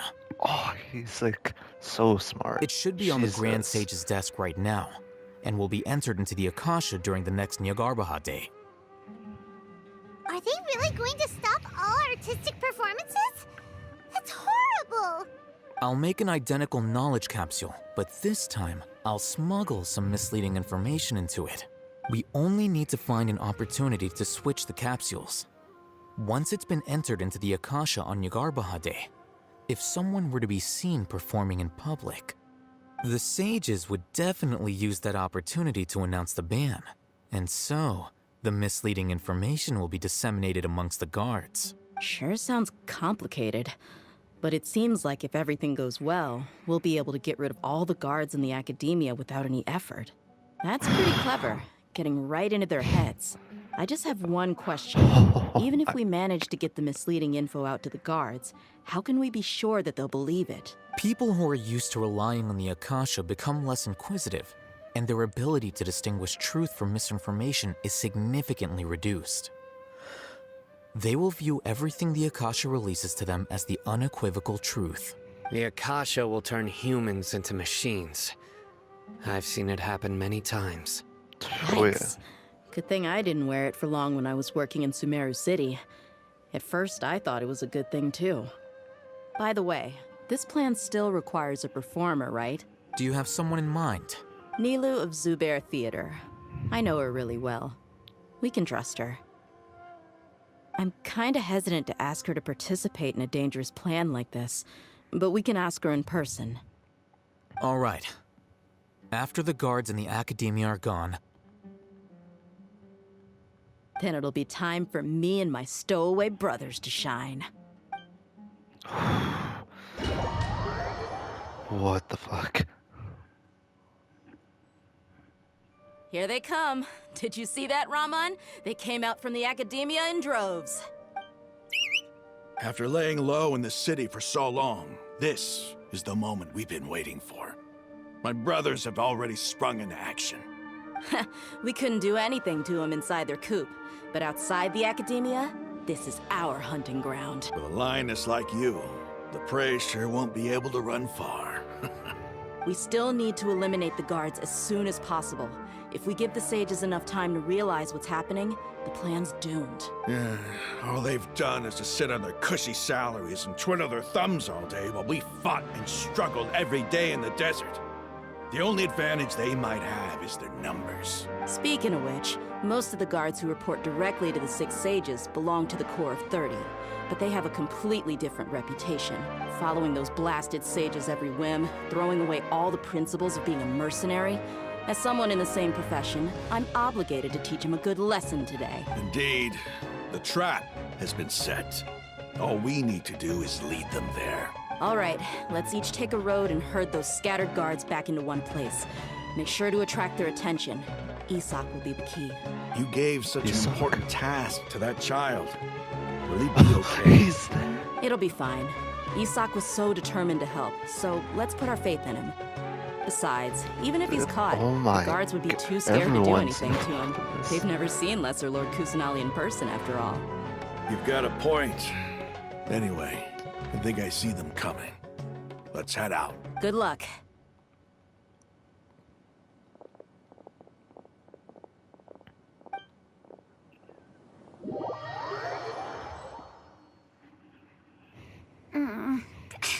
This outfit. Hey, do you remember what you need to do, Isak? When the guards get here, you pretend to be Lesser Lord Kusanali and run away from them. Oh, yeah, I remember. Of course I do. I'm just a little nervous. Oh boy. What is this? Relax. Don't think about getting caught. Even if that happens, we won't leave you behind. You only need to think about getting the guards' attention and leading them to the Grand Bazaar. Leave the rest to us. Okay, What? got it. I'm here to pay back Lesser Lord Kusanali for helping Grandpa. I won't get cold feet. Hey, they're here. I can see the Academia guards. All right, it's time, Isak. Take a deep breath and go. You can do this.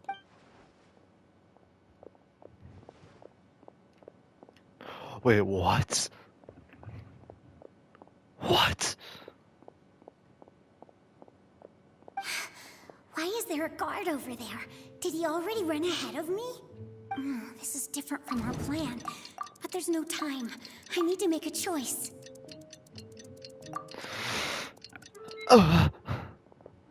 What the fuck?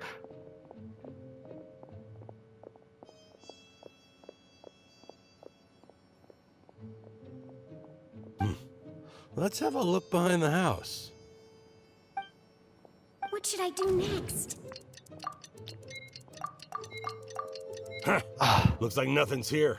A wasted time. Okay. Luckily, he didn't check behind the tree. Return to the. What should I do next? What? That's all there is from. The guard looks alert. What should I do next?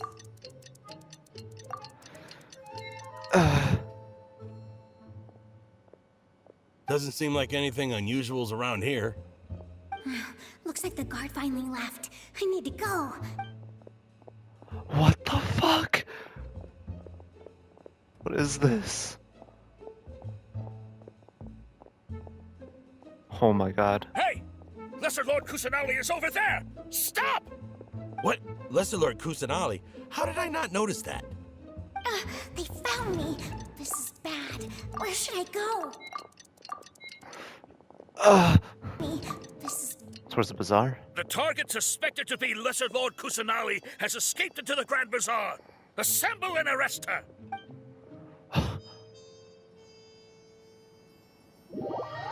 Oh my god. I did not like that. I did not. Where did she go? How did she disappear? Limited time Did we lose her? choices. Hurry up and find her! Hey, why is your team here? Didn't we say to split up our search? Hurry, hurry! This place is... Why are you all here? Yeah, isn't it one heck of a coincidence? Everybody's here. What on earth is going on? I suppose that's all of you? Oh my Who god. are you? Did you set us up? What are you planning? Phew, that was rough. I almost got caught. Little brat? So you're not actually Lesser Lord Kusanali. Who exactly are you all? Eremites from the desert? Just some colleagues. Think of this as a business competition, or a personal grudge. After stepping into our traps, stop thinking of yourselves as hunters. Behave like the prey you are. Oh my god. Yeah, they're surrounded now. Yeah, not only that, they're fucking strong looking, the Irmites. Ambush! In their How's combat. that possible? Some of them This is really are. Meru City, but mercenaries from the desert somehow ambushed us! You've spent all your time hiding away in the academia. This place has long since become our hunting ground. Brace yourselves! God damn. Alright, now what? This is odd.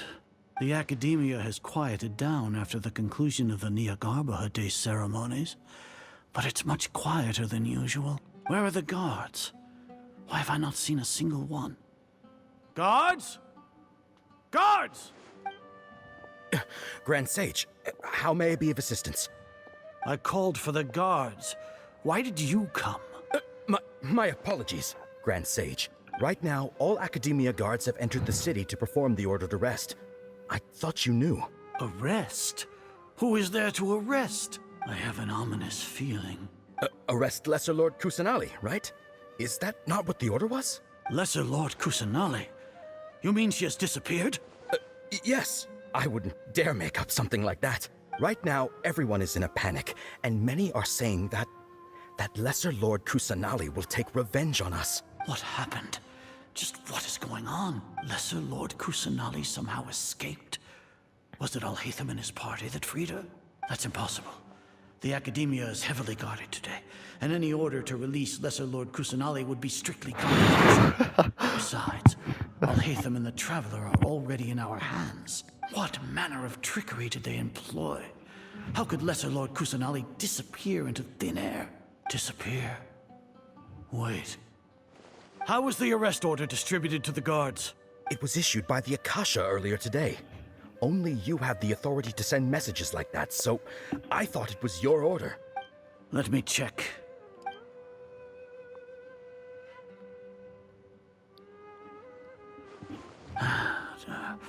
Here. Lesser Lord Kusanali has escaped from the sanctuary of Surasthana. Go to the city and arrest the escapee immediately. The Akasha indeed contains this information, and it clearly appeared in my mind. How did they bypass my permissions to issue this kind of message? Was it the report about the Traveler that Alhaitham submitted? No. I specifically checked that knowledge capsule before entering it into the Akasha. Could that have been a red herring? Well, even if I figure it out now, it won't make any difference. The important thing now is to confirm Lesser Lord Kusanali's status. Have you been to the sanctuary of Surasthana to confirm that Lesser Lord Kusanali has indeed escaped? Confirm? No, I haven't. It may be a bit offensive to say this, but Grand Sage, what you're saying doesn't make any sense. How can the information in the Akasha be inaccurate? What the Akasha decrees is fact. That is common knowledge to all of us. If we have to confirm the information and knowledge from the Akasha ourselves, then how is that any different from us learning that information ourselves? Wouldn't Greater Lord Rukkhadevata's legacy lose its meaning that way? In the beginning, it was I who asked you to believe in the Akasha, to believe in the legacy left by Greater Lord Rukkhadevata. Are you trying to use my words against me? Yeah, this guy is just... No, Grand Sage. I'm merely confused because I believe in you. I never meant to refute you. Man, Stay you need to here have and balls see and if there stand are up any to him. suspicious people around. I'll go to the sanctuary of Not Surasthana only on that, my this own. guy's old and frail. Could have just beat him up. Call it a day.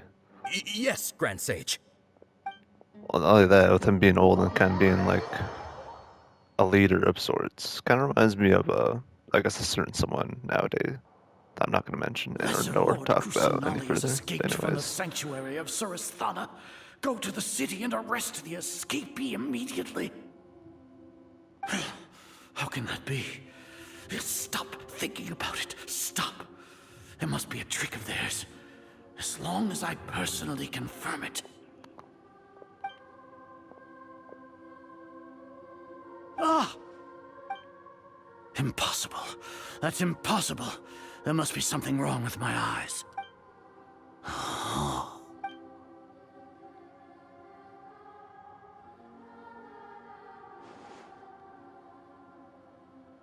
What a comical sight, Azar.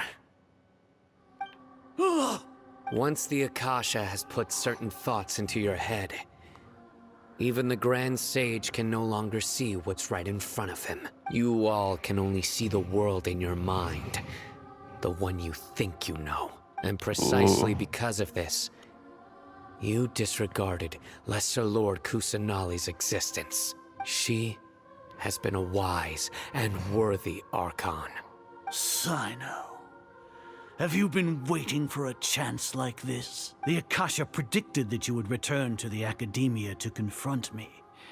But I didn't expect it to turn out like this. I was careless. No, you were blinded. Your faults stem from your reliance on the Akasha. You're still the same as always. I truly did not expect a proud person like you to cooperate with Alhaitham and the Traveler. People change, Azar. Admit it. The Akasha can't predict my actions anymore. Then tell me, what have you found during your investigation? You want to buy time? This is the sanctuary of Surasthana. Under your own regulations, even Academia staff are forbidden to come here. No one will come to save you. As for the investigation, I've at least confirmed that you are guilty of insurgency against the Archon. A serious crime. So what? Did you do all of this so I would plead guilty in front of you, General Mahamatra? No. I want you to plead guilty in front of the Archon herself. You once said that I had no standing to judge you. So now, how about judgment in the name of a god? Ooh. Alright, now what? How long do we have to wait? Paimon wants to know how things are going out there. Paimon hasn't heard any sounds outside for a while. Hopefully something bad didn't happen. Don't think like that. We must trust our friends. Yeah, but aren't you scared that we might be locked up in here for the rest of our lives? Thinking about it. Jesus. At least Paimon Kind of has coughed and you. left.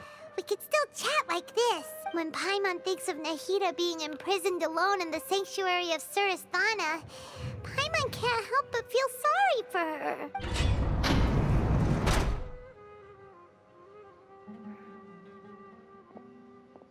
Here comes your Okay. savior. Let's go. Yeah! Paimon just knew you would come to rescue us! You were scared out of your wits just a You moment ago. two really owe me some big thanks. I had to search through who knows how many guards to find the key here. It felt even more tiring than whacking them. I'm exhausted. Thanks a lot. Need Paimon to rub your shoulders? No, that's, I'll pass. What are you afraid of? Oh, are you ticklish? Now isn't the time to talk about being ticklish. That's Nahida. Things in the city and on Sino's side are both going well. The guards that stormed out of the Academia are all taken care of. The Corps of 30 is in charge of the city's defenses, but we already talked to Asfand. They've been fed up with the sages bossing them around. As long as it doesn't break their employment contracts, they'll turn a blind eye. That's probably because you've been super great friends with them for a long time. So, how's Sino doing? The Grand Sage is in his custody. Even I know how terrible it is to fall into Sino's hands, so he probably does too. Sino forced him to release Lesser Lord Kusanali. He has no choice but to obey. So, hurry to the sanctuary of Surasthana. Assuming nothing weird happened, we should have already rescued our Archon. That all sounds amazing. Honestly, I didn't expect our ragtag bunch to do this well. We just I came wouldn't together last celebrate minute to early save the just Archon, yet. you know? Alright, you two better go. I still have to clean up some messes in the city. See you around.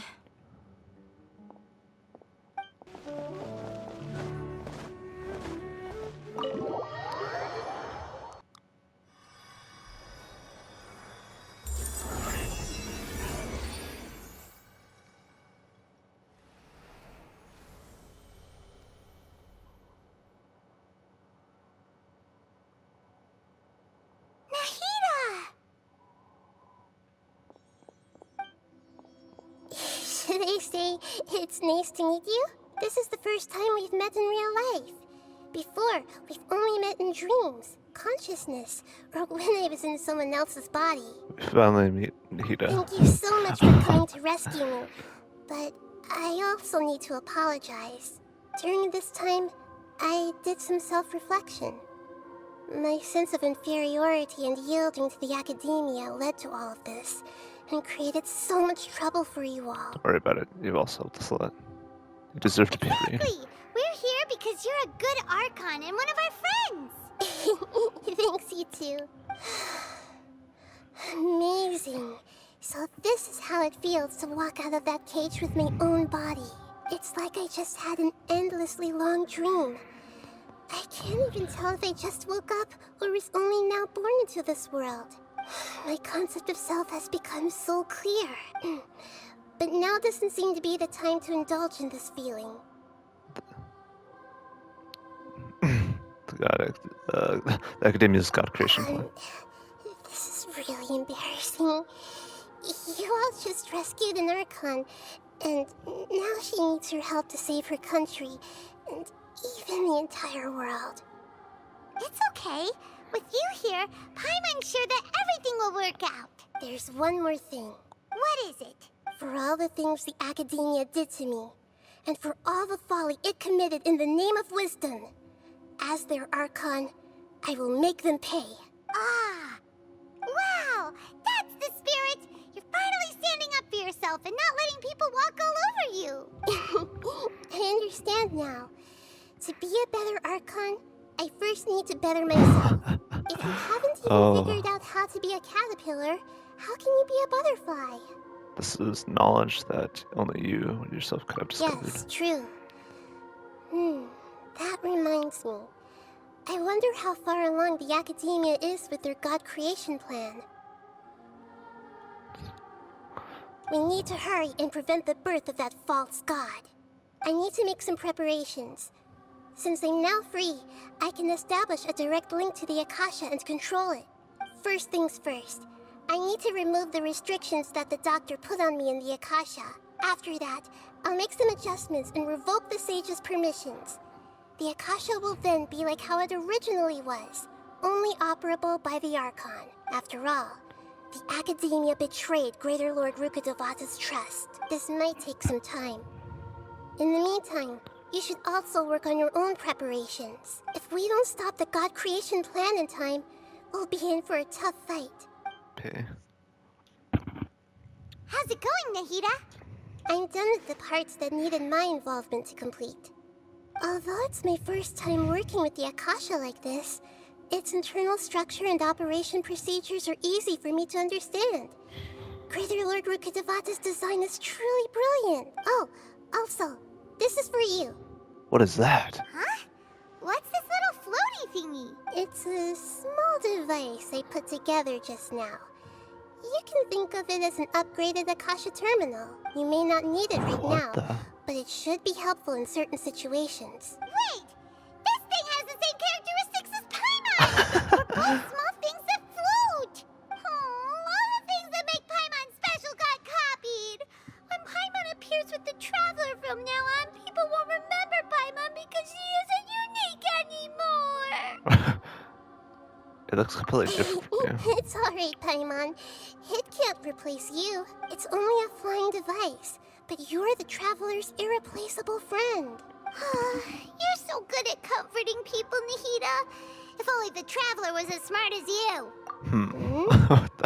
I was simply telling you what I feel to be the truth. I wasn't trying to comfort you. Nahida, you're natural at this. What you just said made Paimon even happier. By the way, there's something I need to confess. Even though I'm the Archon and in control of myself again, I'm not very good at fighting. You may have heard that an Archon's power is derived from their people's faith. However, I'm not as well loved as Greater Lord Rukkhadevata. Yeah, in gameplay, as her character, literally probably the best Dendro character in the game so far. Only option, I'll have to count on you, Great logic and I'll do there, my right? best to provide support. Don't worry, fighting is I'm glad I can rely fighting on is my forte. God damn it. So the God of Wisdom isn't good at fighting? That actually sounds about right. I've located where the false god is. Time is of the essence, so let's skip to it. Wait, what? Is this where it's at? It's just in here? What is this place? Is this really the way we need to go? Wow. Who would have thought there'd be a place like this hidden right slap bang in the middle of the city? The sages wanted to realize their god creation plan without being discovered. The safest and most convenient way would be to build within the academia itself. That's true. They were already hiding one god, so why not two? Judging from the structure here, the project is a huge undertaking. The sages really saw the god creation plan as their ultimate goal, but this place doesn't look like it could have been constructed by the academia alone. The Fatui under the doctor sure Yeah, didn't I was about hold to say the back. Fatui. They provided a lot of technological support. It's to help one of their own Harbingers become a god after all. Or else they wouldn't have been that generous. Is that it, though? I've always felt that this doctor is different from the academia sages. He doesn't seem to share their sense of urgency. Instead of being interested in the end product, it's like he's enjoying the experimental process. The Fatui Harbingers are all such weirdos. So, the doctor being weird is actually normal. So, this Fatui that they're trying to turn into a god is called the Balladeer? We had previously come into contact with his consciousness. He harbors particularly strong obsessions. One is the desire for a gnosis, since he was created to be the vessel for one. The other obsession is probably related to his past. I can't quite explain it. Paimon knows that he was a prototype puppet for the Raiden Shogun before he became a Fatui Harbinger. That's why he wants a gnosis so badly. There's no way he'd willingly be a test subject. Now with that temper and ego of his. It sounds like you know the Balladeer quite well. We had a few encounters, but none of them were pleasant. I see. Tell me more about him and what he's like. The more we know now, the better we can plan for and react to any future situation. You tell Nahida everything you know about the Balladeer. I see. How fascinating. Alright, time to go. Let's get through here and meet him in person. Oh, this is like a fucking dungeon. It looks... Let it rain. It isn't time for a break yet. Freeze! This moment will be frozen in time. Bad.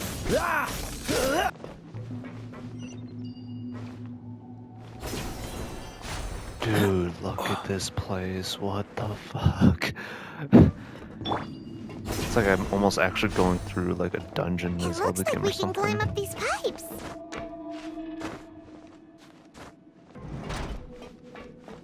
Is this it?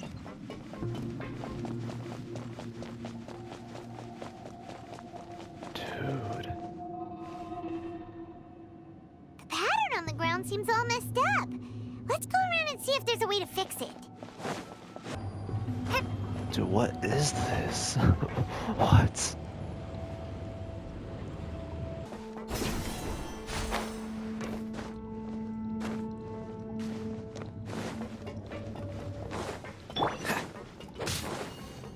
Freeze! Begin!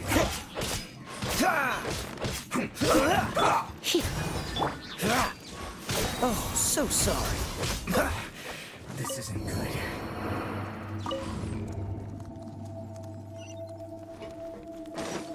Oh, there's more.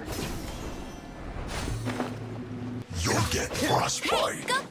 Frozen. Crisp. Freshness preserved. It's no problem. Cooked food. Cool it!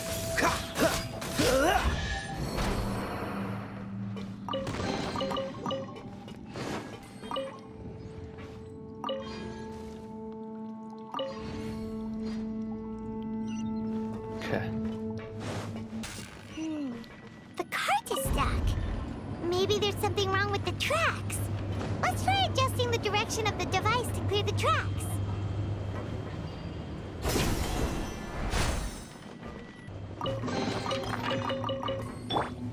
Starball! Okay. Oh, okay, it makes a whole lot of sense now. That rock mine's still over there? Not anymore now.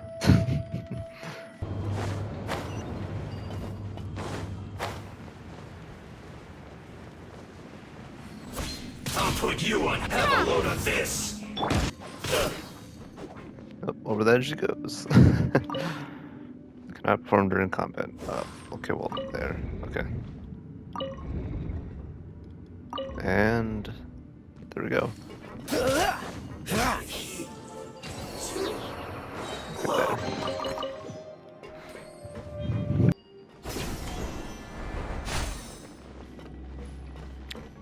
Right.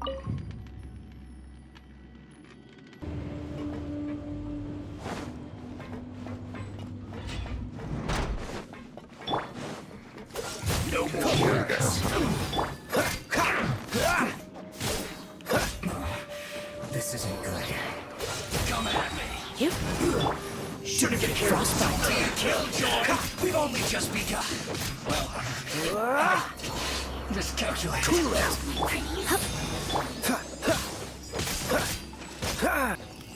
Drop!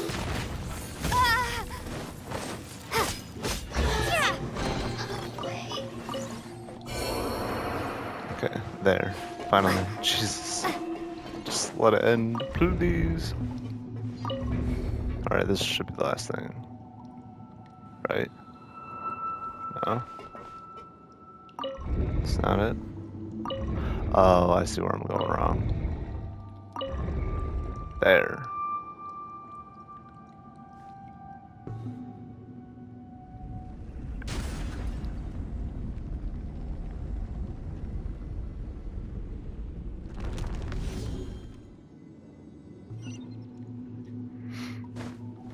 Yeah, oh boy, this is like quite unique versus anything that I've seen so far in regards to Genshin anyways.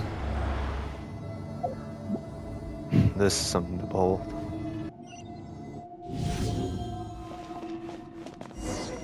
Okay, now what? Looking at its operational status, we must prepare for the worst. The god they wanted to create is likely close to completion or already completed. It's not a surprise. Oh no! I've already seen him control the weather. Paimon can't imagine how hard it would be to fight against a Fatui Harbinger with a Gnosis. Are you nervous, Paimon? If you really want to know, of course Paimon's nervous. Aren't you too, Nahida? Yes, I am. This is probably the first time I faced with a calamity of this degree since my birth. I feel not just nervous, but curious as well. Curious? Curious about what? Curious about our fate. To me, everything we perceive in this world, everything we learn, and everything that happens to us is considered knowledge. And if it's a form of knowledge, then it can be understood. However, only fate is about that which has yet to occur. So it has always drawn my curiosity. So to me, fate is the ultimate knowledge. That's also why I love observing humans and all the things that happen to them. It all brings me great satisfaction. And now, at long last, I'm not just an observer anymore. I will personally experience my own fate with you by my side. Isn't this such a wonderfully exciting thing? Ah, so that's what Somewhat? Paimon thinks she understands what you're feeling. We won't lose. Agreed. Okay, let's continue on. I can sense his aura from here.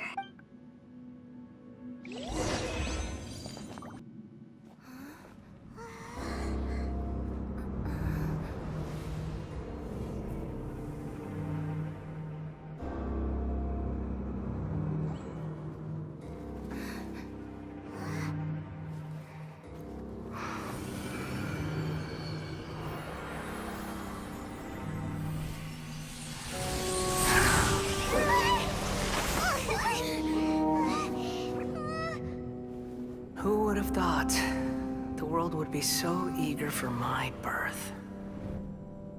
I remember you, Booer, the god of wisdom, and standing beside you, the traveler. Is he all-knowing and powerful now like Greater Lord Rukkhadevata? No, I can't feel the same kind of divinity I felt from the Greater Lord. It seems that the sages didn't get the chance to infuse the divine knowledge capsules into him. But even still, he has undoubtedly become a true god now. So we're too late? The Balladeer has already become a god? The Balladeer. A long bygone title. When my spirit ascended to divinity, I felt as if I had existed for the same number of epochs as heaven and earth. Looking back, the existence of what once called itself Kunikazushi appears infinitely small and ugly.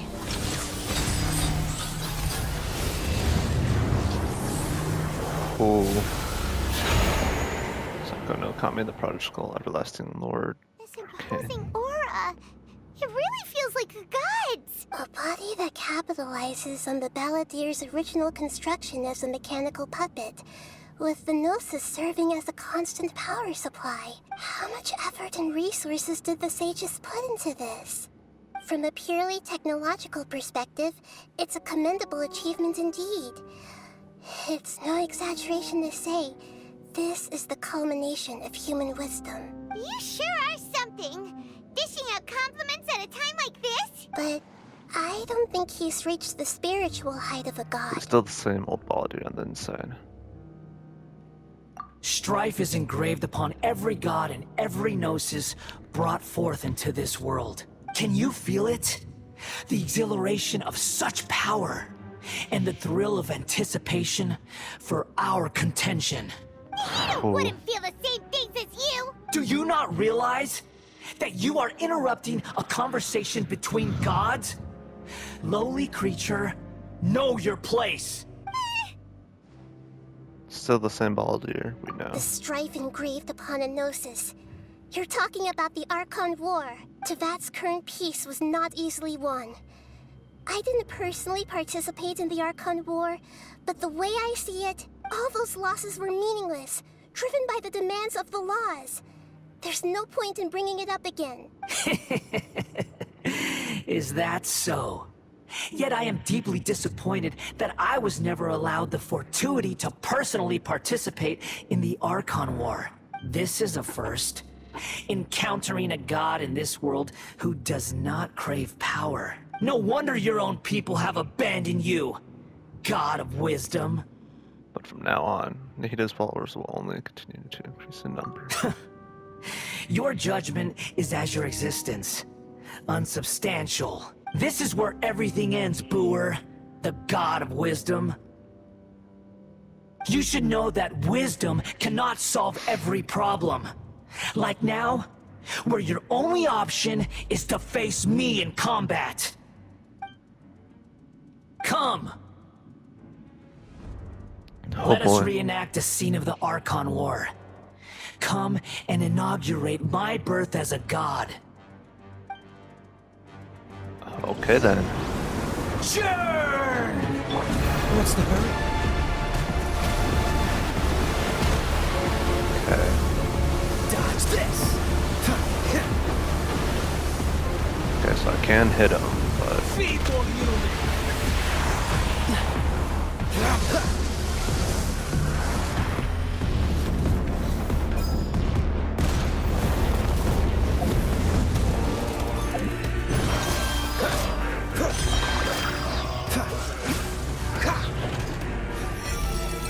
This moment will be frozen at my command. You shall fall. Cool it.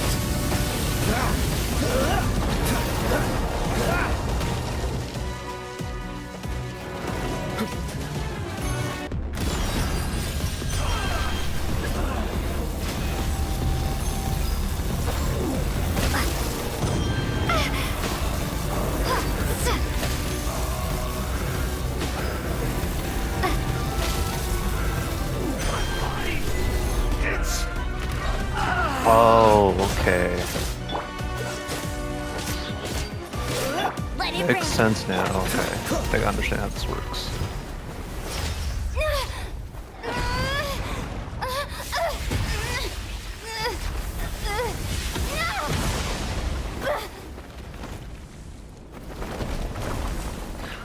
I mean, it wouldn't be the first time she fell down from somewhere like this. Kind of reminds me a little bit of Tartaglia's boss fight. But,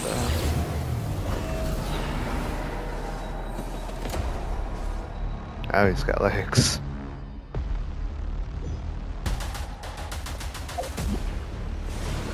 Tremble! Okay, so... do I shoot you? Burn to oblivion! Okay, Jesus.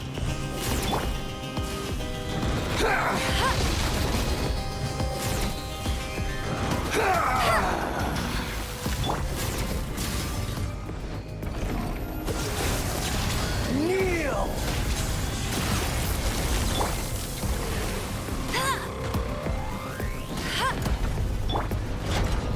You? Reality is pain! Oh, okay, so...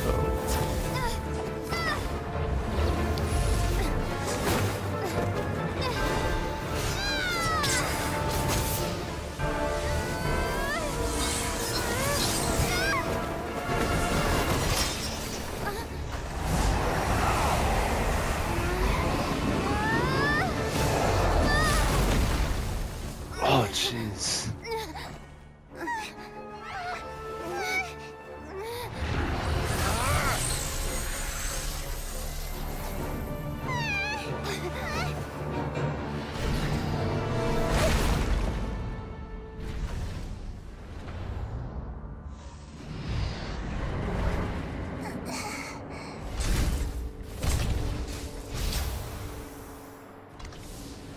This is supposed to be a battle between gods, yet you choose to hide behind a mortal. And now, you're acting like you'd sacrifice yourself for a human. Are you having fun proving a false sense of heroism to yourself, Brewer?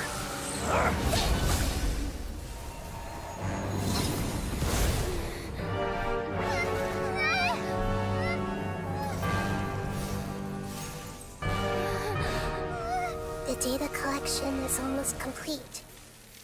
Do you even know how many times you've tried to take my gnosis from me?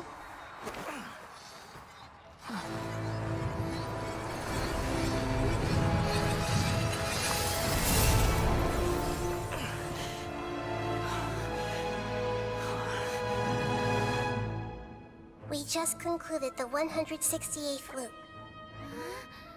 Did you know that in the effort to create you, the people of Sumeru were forced to live through the exact same number of Sabzerus festivals and Samsara cycles?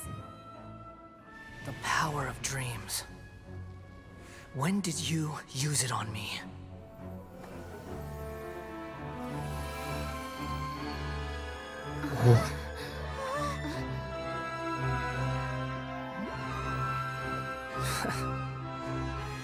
You can't even defeat me in a dream. What do you hope to achieve with this little trick? Come, Traveler. Just like before. Allow me to awaken the memories in your dreams. All that battle experience! It's more than that. Compile everyone's wisdom in the name of the Archon. That is the original function of the Akasha. Oh. I've sent everything that happened just now to the people of Sumeru in the form of knowledge. I've asked them to help you find a way to defeat the false god.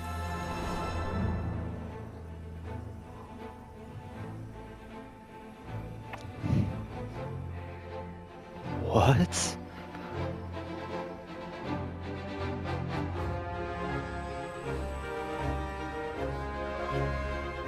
Now, all of Sumeru's wisdom is at your disposal. Meaningless tricks won't save you.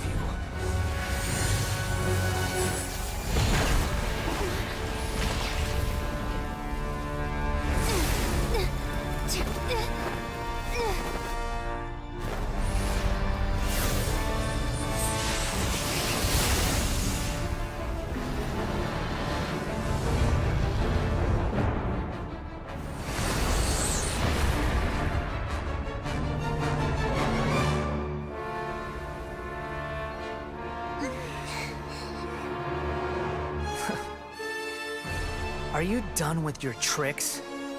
Can I finally take this as a real battle between gods? I'll leave this to you. The first sage of Boor.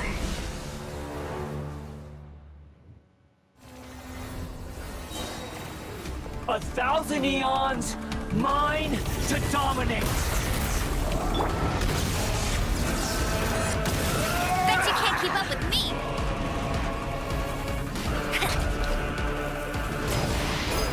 Burn to oblivion!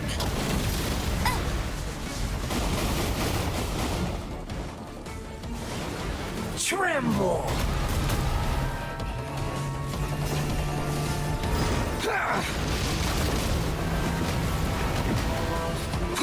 Bet you can't keep up with me.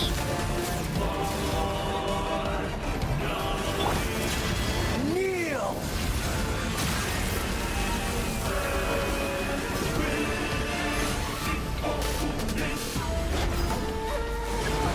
Tremble!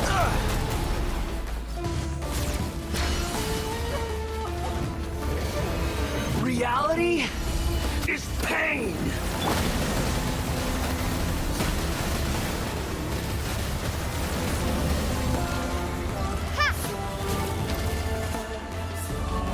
Good riddance, cruel world.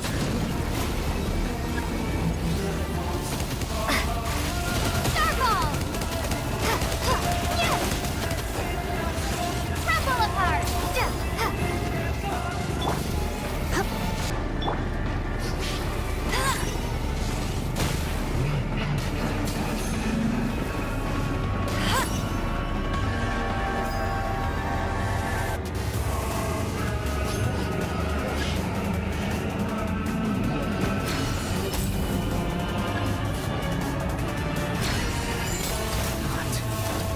Okay, so that's how you do it. Okay.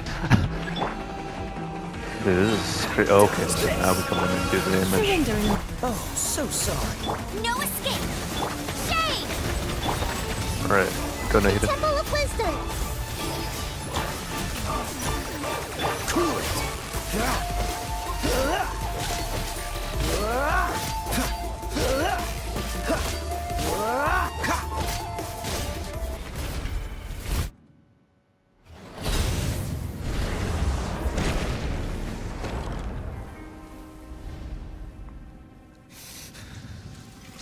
Humans. Filthy humans.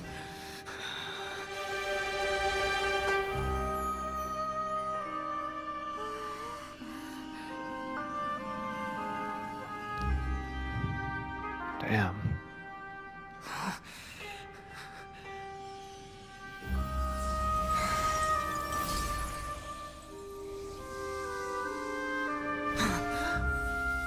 What? Is that electronosis? What is that? No! Wait! Please! Anything but the gnosis!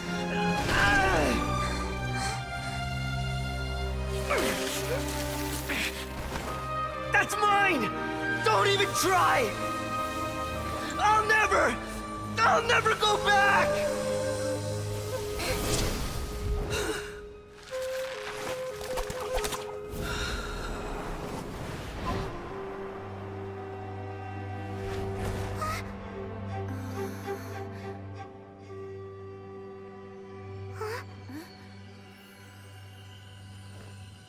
We haven't yet found the answer to the most important mystery. Irminsul is still waiting to be saved. With the power of another Gnosis, we may now finally understand the last memory of Greater Lord Rukkhadevata.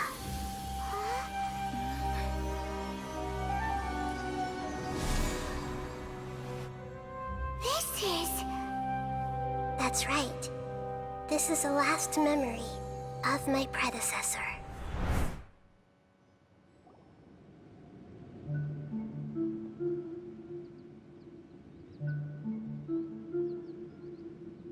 Huh. This sure seems very different from what Paimon imagined. Shouldn't Irminsul be in this realm of consciousness? Yes, that is our destination. But I didn't expect the remaining consciousness of Greater Lord Rukkhadevata to be as polluted as this. Polluted? Surely not. It must be due to forbidden knowledge. Forbidden knowledge? It seems you know about a concept that even I don't completely understand. Could you tell me what you know? You tend to hear all about what you had learned in the desert. Your inference seems logical enough. Forbidden knowledge once polluted the desert thousands of years ago, but was successfully repelled thanks to King Deshret's self-sacrifice, and Greater Lord Rukkhadevata nearly exhausting her power. Then, a second instance of forbidden knowledge pollution occurred during the Conria Cataclysm 500 years ago. Oh. But I'm afraid it is much more serious this time, with Irminsul itself already in danger. So, if we're in the remaining consciousness of Greater Lord Rukkhadevata, and it's also been affected by forbidden knowledge pollution, then does that mean, in order to save us, Greater Lord Rukkhadevata? Yes. It's very possible that she sacrificed her life in the fight against forbidden knowledge. She didn't completely eradicate forbidden knowledge, but if it weren't for her actions, the pollution would have been far more rampant over these past 500 years. The way that everyone, including me, has forgotten everything about forbidden knowledge may very well be due to her restoration of Irminsul. Aww. Do you feel sad, Nahida? I'm just sharing her pain. The pollution of her consciousness here is severe. There is madness, chaos, and pain all around us. Did she fight to resist the forbidden knowledge pollution in such terrible conditions, all the way up to her last breath? She even used her last remnant of lucid consciousness to leave a clue for us to follow. A clue, you mean the words "world forget me"? Yes. Her words were distorted by forbidden knowledge, so that's all we could hear. But now, we have a chance to find the answer to this mystery. We can cross the polluted consciousness until we found the right path to meet with her lucid consciousness. And then, we'll let Greater Lord Rukkhadevata tell us the truth in person. I hope we can use that shit to save everybody. Each of us need to be mindful of the state of our own consciousness while we are here. Even with the Gnosis' protection, we must always keep a clear mind. Otherwise, we could go mad at any moment. Jeez. It's so scary. Don't worry. It should be easy enough for you to keep that mind of yours clear, Paimon. Let's go.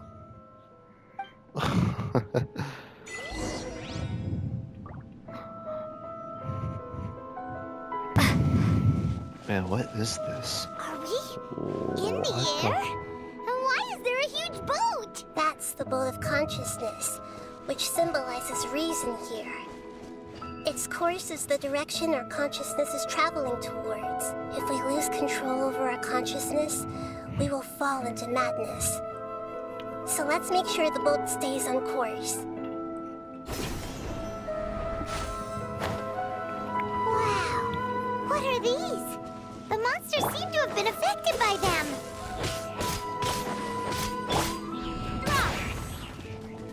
Right. What are we doing?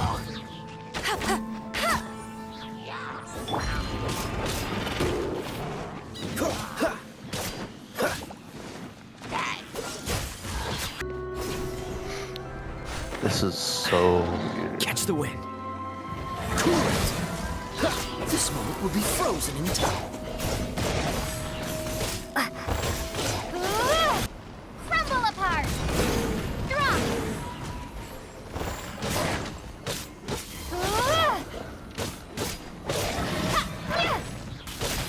Drop. Dodge this. What's the hurry? Look! A four-leaf sigil has appeared in the sky. Yo, what is... Dude, this is so weird. What the fuck? Okay, that was close. The most strangest stuff I would have to say I've probably ever seen in regards to Genshin. And what is that, like the moon or something? And yeah, oh boy. So weird.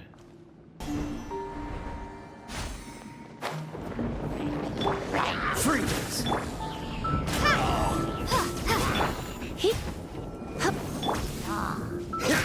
Cool it!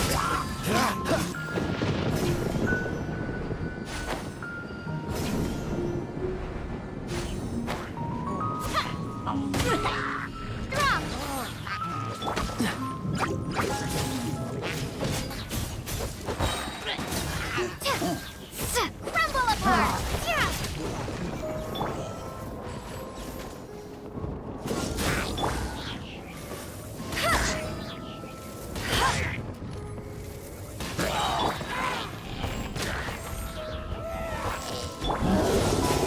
Let it rain!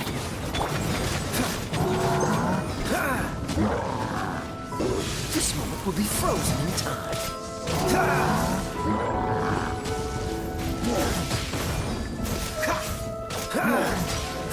Dodge this!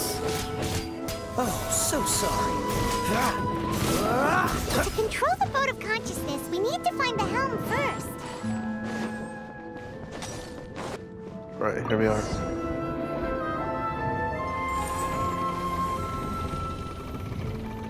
We changed direction. Are we still going the right way, Nahida? Mm-hmm. Judging from the current route, the boat of consciousness will soon take us out of here.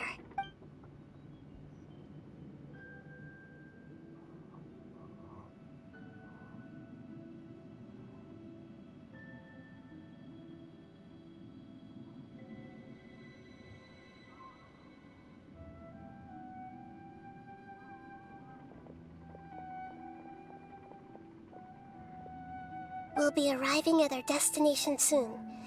How are you feeling? Are your minds still intact?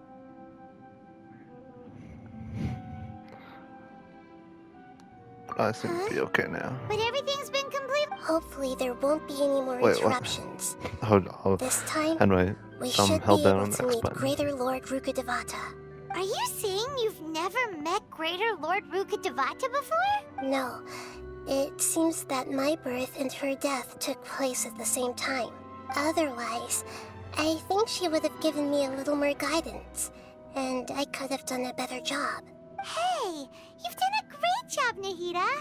Let's get out of this creepy place and go meet her.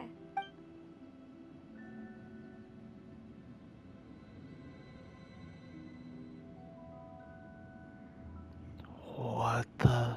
So, is this the place you were talking about? The base of Irminsul?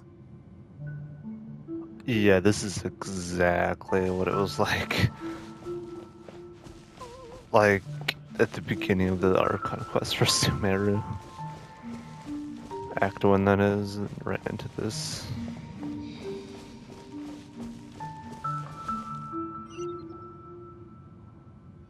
Well, this is the place. Yes, it's the same place from my memories. We're here to find Greater Lord Rukkhadevata, right? But the one standing over there is... Is that... me? She looks exactly like me. Are you Greater Lord Rukkhadevata? Yes, that's me. Are you surprised by my appearance? Two of you look almost exactly the same. Irminsul and the surrounding lands have been reproduced here as they were years ago. But this is just a realm of consciousness. We are manifestations of the same nature. Hence why we would appear exactly the same. We're of the same nature? Why? Because you are me, and I am you. You are me in the new samsara. The new samsara? As Greater Lord Rukkhadevata, I'm the avatar of Irminsul.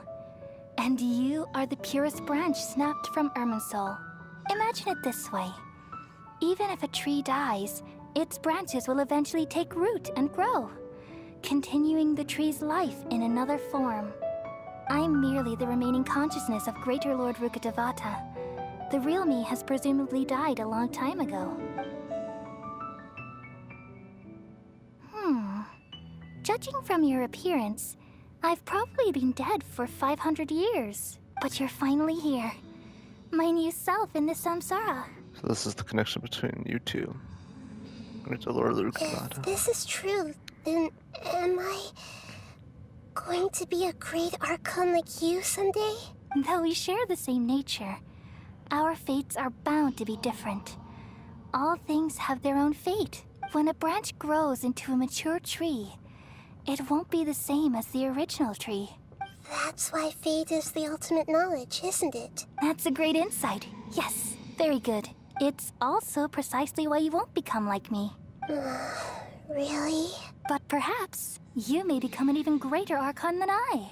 I already see a determination in you that I didn't possess in my time. And the future that it leads you to will be yours alone, along with the blessings from your past experiences. Don't worry. The growth of wisdom is like that of a plant. You only need to wait quietly for the flower to bloom. Have faith in Nahida too. Come to think of it, the sages never had the faintest inkling of the meaning of wisdom. Thank you. Nothing makes me happier than discovering that the Archon I always admired was in fact myself in another fate. It's so nice to speak with you, Greater Lord Rukkhadevata. I've always wanted to meet you. The feeling is mutual. From the moment I snapped the branch off Irminsul and created you, I've also looked forward to talking with you. Could you tell me why you wanted to create me? And what exactly happened when you died? Ah, I see. You're here seeking answers, right? Everything that day, even the sky itself, changed into a color like this. I knew it. The Conria catalogue. At that time, the 7 were all summoned to the nation of Conria. Except for me. I had a more important task to attend to. Oh, so she didn't die, I had to protect Irminsul. like, to Conria's destruction. I had to... The disaster occurred together with the pollution of forbidden knowledge. At that very moment, with my consciousness connected to Irminsul, I sensed something was wrong. The pain started to torment my mind. By the time I reached Irminsul, it was already displaying signs of corruption. Had I not repelled the pollution of forbidden knowledge with King Deshret thousands of years ago, I might have felt even more hopeless and lost. So what exactly is forbidden knowledge? It's a kind of knowledge that doesn't belong to this world, and a form of truth that can't be understood. Is it the weird abyssal powers that the Conria, the civilization of Conria... It came from the very bottom of the abyss. Even I could never understand it. Yes, I fucking knew it. I was like, is it related to The Conria? world is constantly rejecting it, leading to all kinds of bad phenomena. See, that's like basically what the people of Conria obtained, and then something happened where the gods were ordered to If we destroy allow them. forbidden knowledge to Because of pollute it. Irminsul, I'm afraid the entirety of Tevat could fall apart. So, there's knowledge that even the God of wisdom can't understand? At that time, I knew I couldn't repel the forbidden knowledge with my strength alone.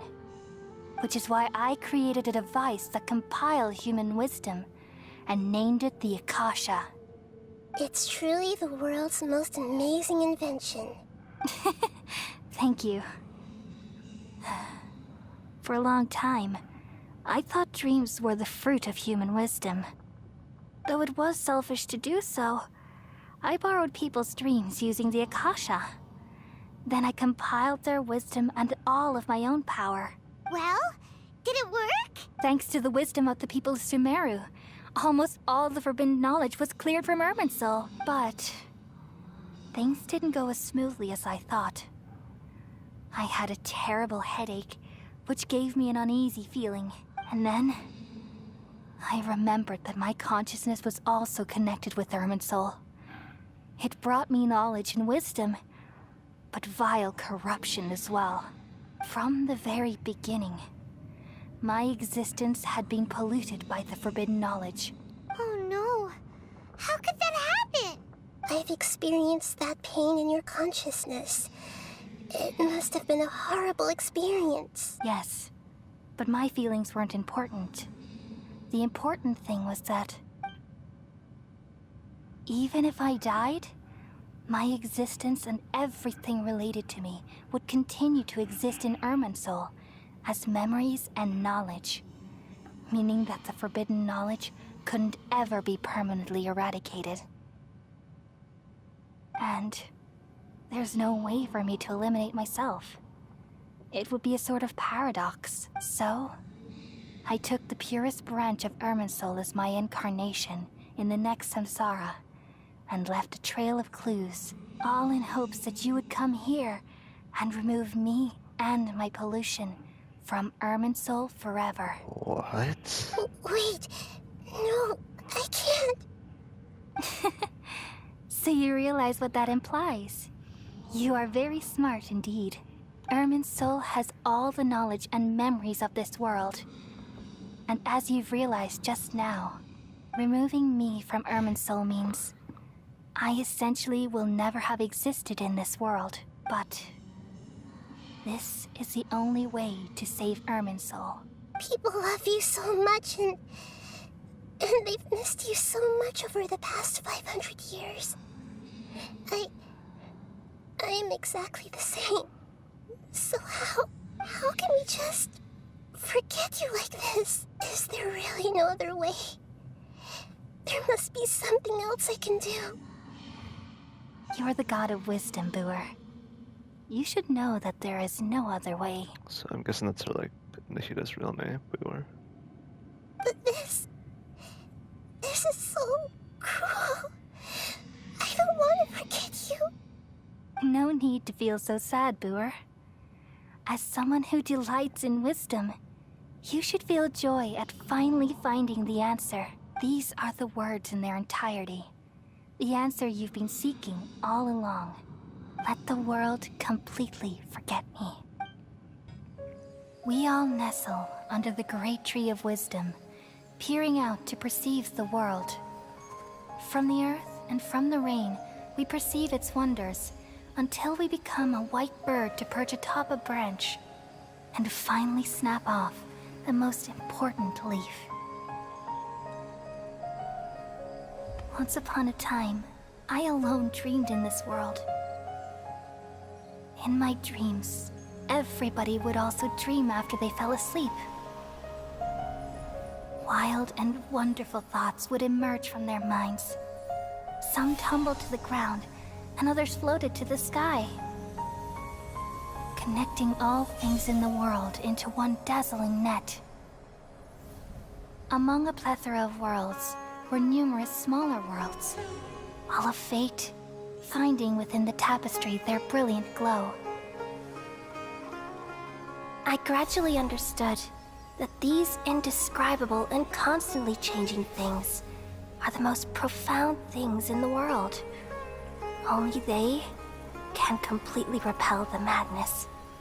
Only dreams can awaken consciousness from the deepest darkness.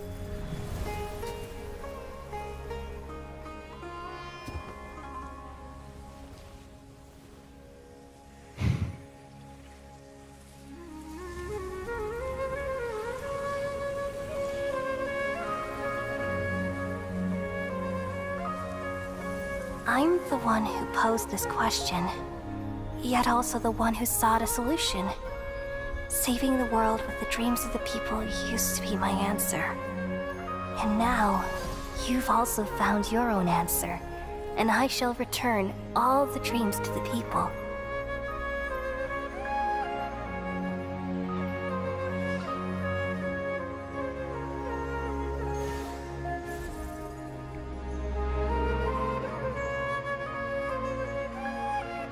Goodbye, people of Sumeru.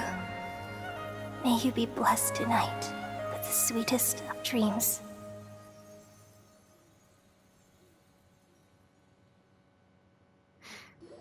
Wow. Oh, man.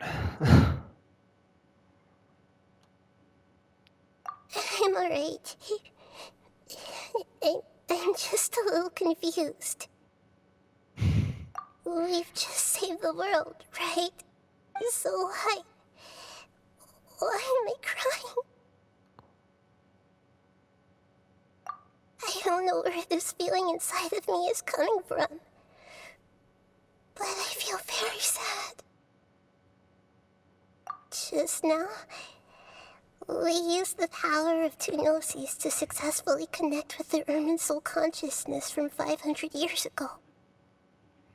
Then, we removed the remaining pollution from Irminsul.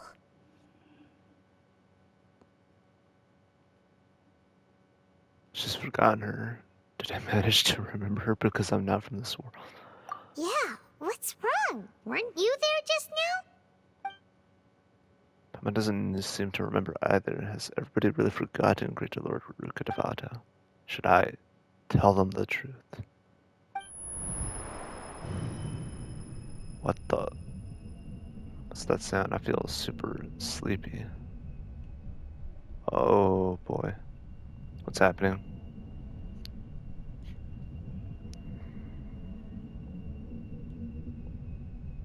What? Huh? That sound. Traveler, Paimon. I've been waiting here far too long. Oh. But finally I have the chance to be alone with you. All the precious time I wasted has finally paid off. The doctor. What have you done? Just a type of sound wave that can quickly put defenseless people into a dream. As I expected, it doesn't have any effect on gods. This is the only thing of interest I found among the sage's research. I thought I'd take it for a little spin. Don't worry. I know you would never forgive me if I actually killed them. I'm here to negotiate with you. Naturally, I won't do anything dangerous that could potentially damage our relationship. Negotiate with me? I heard you had already left Sumeru. Why are you here again now? I left Sumeru, but I also stayed in Sumeru. So even the God of Wisdom is restricted by the habits of cognition. How disappointing. Oh, sometimes they took advantage of the Akasha. There are many different versions of you in this world. An astute guess. Even the same individual will have different cognitions at different ages. A long time ago, I made a major decision in hopes of preserving all my perspectives of how I observed the world.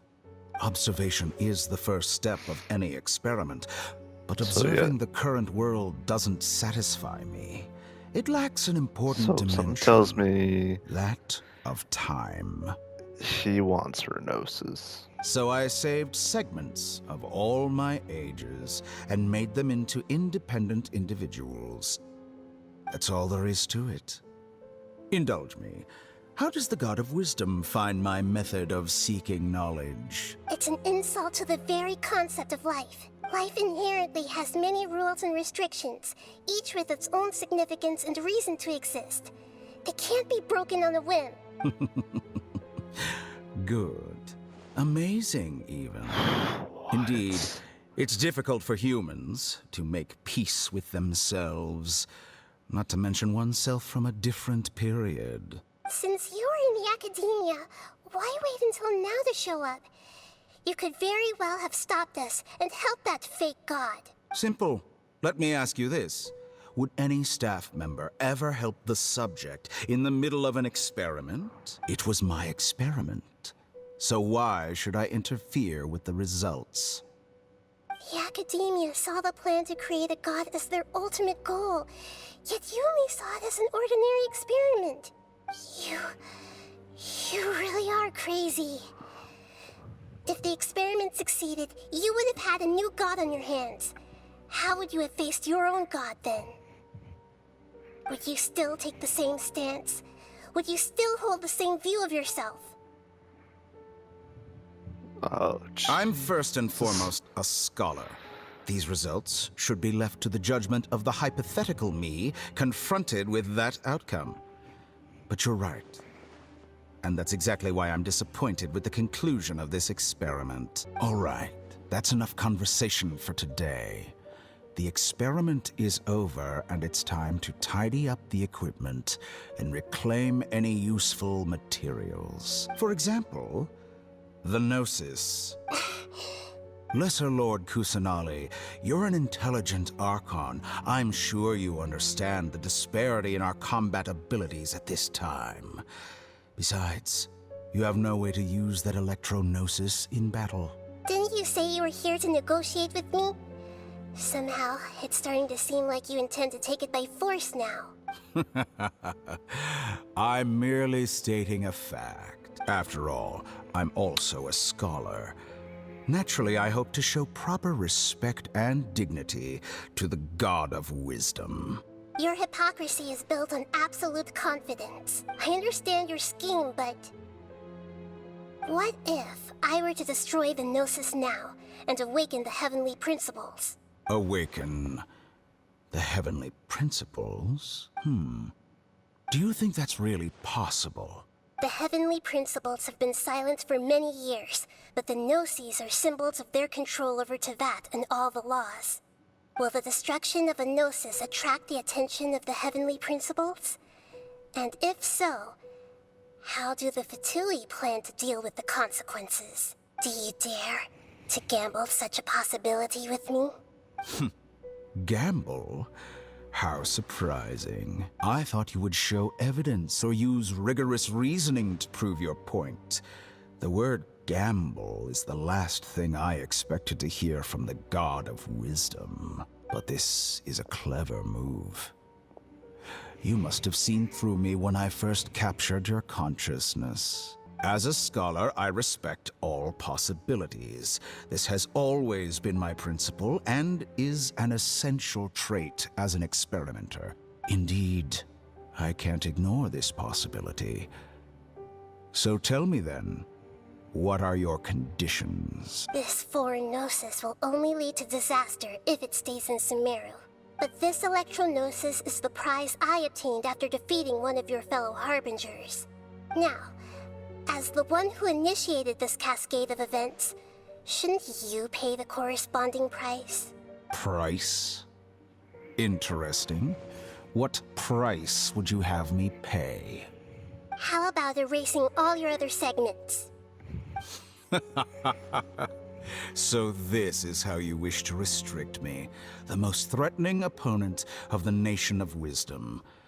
What you request of me is like plucking out the eyes I have placed in the dimension of time. Segments are extraordinarily difficult to make. They require extremely rare resources and enormous amounts of time and effort, requiring me to destroy them all here and now. Bravo. A suitably wise decision on your part. Yes, how very interesting. Can I assume that you have long been wary of me? Among all the versions of me, this segment you see now is the most selfish. If it weren't me, your idea wouldn't have worked. What did you see when you were imprisoned? You were observing me, and that's how you know I've long grown tired of their doubts and endless arguments. Like you said, it's difficult to make peace with yourself.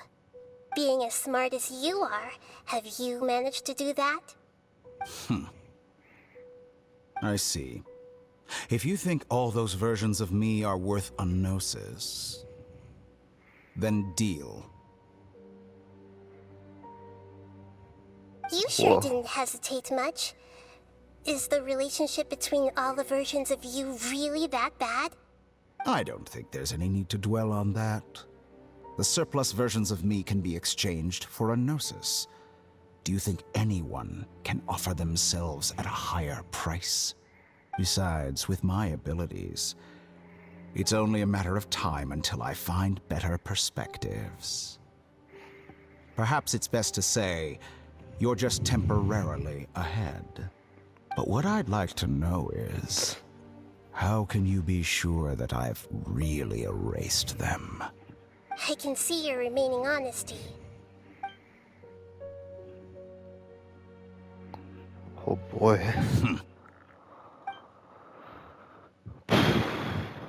What a ridiculous decision! You can't be serious! How could I have been so short-sighted? You think this is the end? Wait, I'll have my revenge! You'll make Good this riddance. moment count. You will regret this! Well, have you confirmed that it's complete? Here, take it. The future of Sumeru City will be in my hands alone. I will shut down the Akasha and let curiosity and the thirst for knowledge drive the realm of academics once again. There won't be any further gaps for you to exploit. It truly pains me that my academic achievements have never been appreciated in my homeland. Of course, I have no interest in being rejected by this city for a third time. Another chess piece. And where is your dendronosis? Don't be greedy, Harbinger of Snezhnaya. No, this is a different transaction. If you intend to turn off the Akasha anyway, then there's no further use for the Gnosis of Sumeru, is there? Besides, isn't it the Archon's duty to deliver what's desired of the Seeker? Oh, judging from your expression, you don't seem to find the idea very agreeable. Then let's think of it this way. Since you're the god of wisdom, how about I exchange some knowledge with you? People exchanging knowledge with the god of wisdom is the stuff of legends. Yet here you wish to exchange knowledge for the god of wisdom's property. Arrogant as that is, it has piqued my interest. Let me ask you, have you in all your mighty knowledge ever heard the rumor that the skies of Tevat are fake? Huh? That's What? the secret hidden by Irminsul concerning the truth of this world. Once I finish telling you about this, it will be time for me to say goodbye. With negotiations, we've all gotten what we wanted. I'm very glad I got to meet you like this. Your arrogance may know no bounds, and convictions may mean nothing to you. But I'll still listen to what you have to say. What?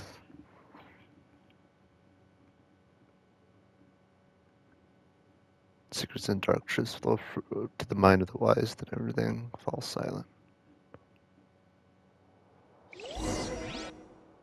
Several days later. What?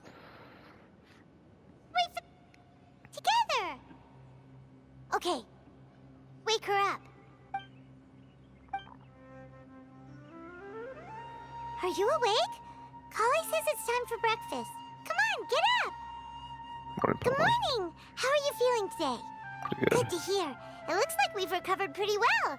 Not even Tainari could stop us from going out now, right? That's right. On that day, we lost consciousness in battle. When we woke up, we found ourselves in Gardevoir, and Tainara and Kali were looking after us. I heard that it was Sino who brought us here. Tainara complained that Sino was always sending people to him, but he has taken great care of us. After completely exhausting ourselves, we had a good rest here. After a few days, we finally recovered enough to be able to go back out. From what Tainara and Kali have said, the Akasha has been turned off completely, and the people of Sumeru will no longer rely on it. Such a big change will certainly affect people's lives, but it will definitely be a good thing. Come on, Traveler, let's go! Good morning. Looks like you're awake. Yep, yep. Good morning, I Kali. prepared some breakfast today. Please have a taste. I hope you'll like it. It's nice to have you here so we can eat something yummy. But so, I gotta ask, is she now cured of Now that I've Irminsul, recovered from Alizar, I'm feeling better than Oh. ever. I can even prepare 4 or 5 meals a day now. Oh, Paima bets they're all delicious. but still, the sky of Teba is fake. I've been waiting for you. Oh, by the way, someone brought a letter for you after you went to sleep last night. Someone hasn't already read it. Nope. Paimon wanted to read the letter with you after you woke up. So Paimon didn't open it. Alright, let's read it now. Oh, it's from Nilu. Ahem. We're going to hold a feast at the Grand Bazaar and celebrate Sino's reinstatement as the General Mahamatra. As heroes of Sumeru, please be sure to attend.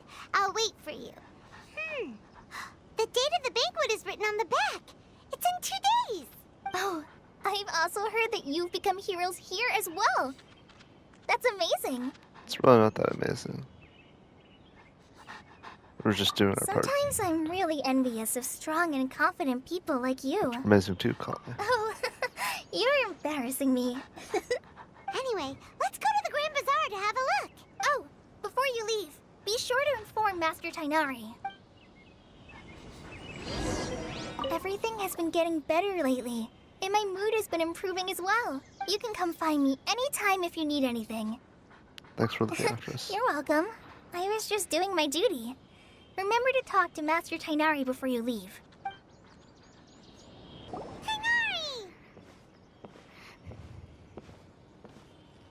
I accidentally walked in the fire, so that happened. Good morning. How do you feel today? We feel much better. How about you? How's your wound time there? I'm recovering well. Thanks for asking. But from the looks of it, you seem to be already busy with work again. It's fine. I'm not that busy, really. The Elazar patients have recovered, as well as Hypatia. For now, I only need to tend to my Forest Watcher duties.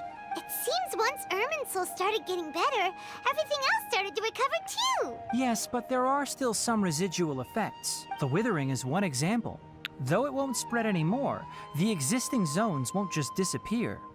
We forest rangers will still need to do the work. Yeah, I was wondering too, because I haven't really done world exploration thing for Sumeru on this account, and which meaning the withering zones are still there. I was like, are they just gonna disappear? And I won't get the rewards from them that we got. And it looks like this is a good explanation of Sino got his position back. for this. This news is hardly new.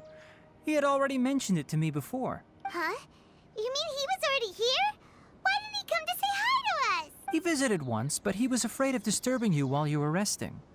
He just asked me a few questions and left. Then you probably already know all about the celebration feast. Celebration feast? No, I haven't heard anything about that. Huh? But didn't Nilu say in her letter that they would celebrate Sino? He didn't tell you? Perhaps, or alternatively, he doesn't know about it either. Come to think of it, Sino doesn't seem like the type who'd enjoy a celebration feast. I guess Nyla is only planning on telling him since once festivities are You underway. and Kale are both Sino's close friends. Why don't you come to the feast with us? Kale has taken over some of my tasks these days. I don't think she'll have time for it. Not to mention me. You see, some VIPs have come to the forest recently. Huh? VIPs? Very important Paimons? Well, technically speaking, they are former VIPs. The sages involved in recent incidents have begun their training in the Avidia forest, and the people they had previously imprisoned have all been released. Huh? Is your master already? Yes, he's a little weak, but he isn't injured and his condition is stable.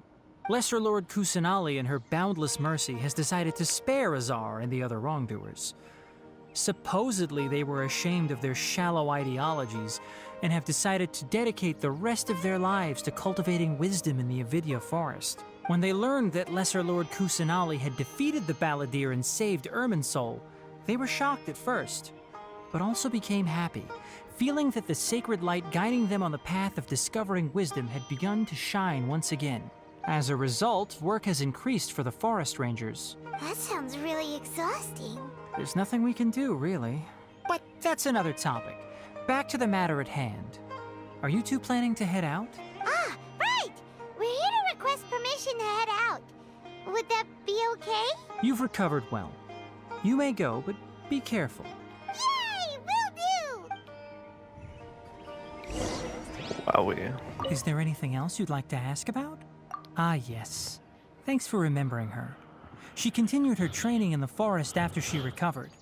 As a scholar, she never slacks off. A lot has happened lately. Kale and I have been busy. But don't worry, we'll take care of ourselves. As for Sino's reinstatement, the more I think about it, the more I suspect that he just doesn't have a single clue about this feast. But this does remind me that Kale and I should find an opportunity to celebrate him as well. He has helped me a lot during this time. And you as well. Thank you. Take care. Please, find me if you need anything. Well, there won't be any problems if the feast starts at that time. Everything has already been prepared. Mr. Zubair, I finished tallying things up here. Well, except for the guests. Is a simple reply really that much to ask of our guests? It's affecting our arrangements. Oh, it'll be fine. Besides, it never hurts to get things ready in advance. I was thinking the same thing. The feast will be held sooner or later, right? Hey, Nilu! Traveler, Paimon! We got your letters, so here we are! You're the best! The other guests haven't even replied yet. Huh? Are we the only ones that have arrived? Yeah, I had someone deliver letters to all of our guests. But maybe everyone is still busy with other things. Look, I get it. Sumeru is in an extremely important period of transition right now, but even if your friends are important figures, they shouldn't just ignore your request like this. Nilu is Sumeru's #1 celebrity, after all. Of course, you're right. Gosh. You have no idea how happy I am to talk to people with good taste. If you consider enjoying Nilu's dances having good taste, then almost everybody has good taste. Because Paimon thinks everybody will love her performance. That's right. We all think she's amazing too. Nilu is an absolute favorite among those of us who frequent the Grand Bazaar. For Outlanders, you have a great eye, Master Zubair. Let's have a vote for the most outstanding audience members next time. I think these two may win. Nonsense. It is not for us to determine the value of an audience. But indeed, we could try giving gifts to people with particularly good taste. I heard there's a device in Fontaine called a camera that can record people's appearances as pictures. Such pictures would make superb gifts. Ooh, good idea. I wonder where we can find one. Well, I got don't want one. you giving pictures of me to everyone. I'm satisfied just being able to perform here. There's always a lot going on at the Grand Bazaar. Yeah, and that's why I love it here. Traveler and Paimon, could you help confirm if the letters were actually delivered? If for some reason they didn't receive the letters, then please tell everyone that there will be a feast here. Okay, we'll go around and check. Yeah, we can also check out how everything in Sumeru is going now. Do you know where everybody is? When I wrote the letters, I heard that Dia was in Port Ormos, and Alhaitham was at the Academia. As for Sino, we've only heard that he appears at the Academia from time to time. I'm not too sure about Rahman's whereabouts. My guess is that he's with Dia. As for Dunyarzad, I just hope she's feeling better. I sent her a letter, but I was afraid of disturbing her. If you have time, please ask about her for me. Okay, got it. Let's go, Traveler. Okay.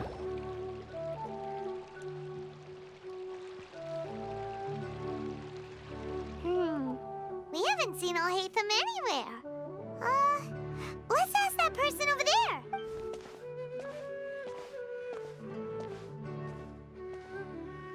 Hey there, have you seen Alhaitham around? Yes, it seems Scribe Alhaitham has gone to the House of Dana. You should be able to find him there. But you're already the second group of people I've seen looking for him today. He must be quite the busy man. Oh?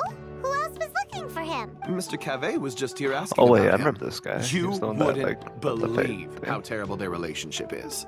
And now you two are here. Don't tell me everyone's here looking for gossip about the sages. No, no, no. No way. We're strictly here on business. Ah, I see. Sorry, I thought maybe everyone's as interested in rumors about the sages as I am. Alhaitham should be around here somewhere, right? Oh, he's over there. But it looks like he might not have He's already time for talking to us. someone else. Just put down that worthless book and tell me what happened in the Academia. This is not just some worthless book. Do you have any idea how difficult it is to find a physical book like this in Sumeru? It doesn't matter. It's probably just another thing that you used your authority to get your hands on anyway.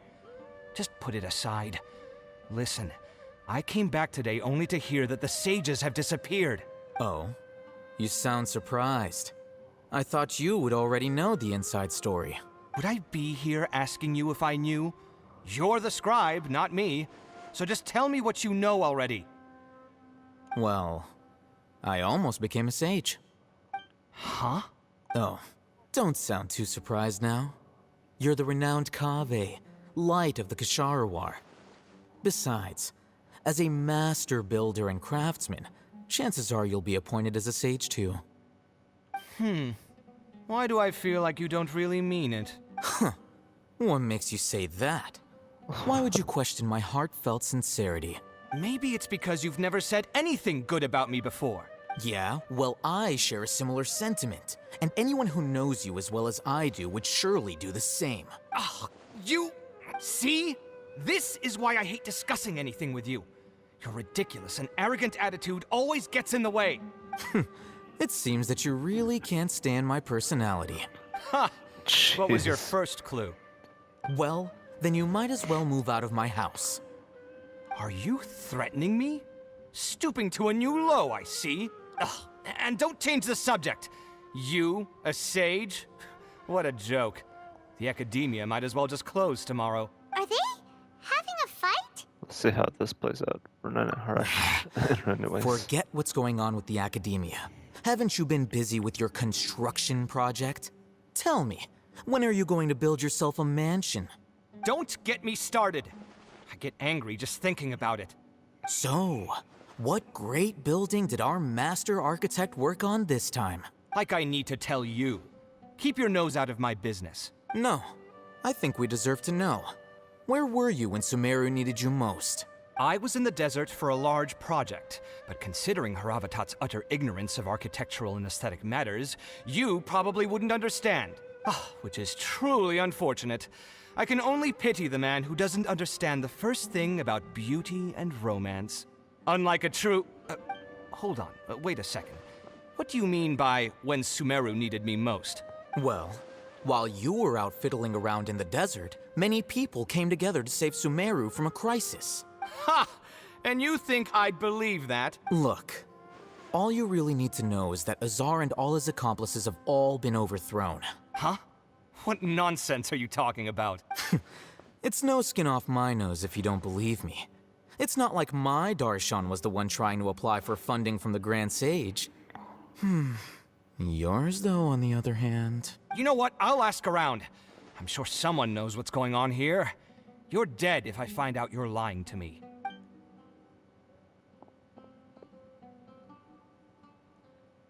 Hey, Alhaitham!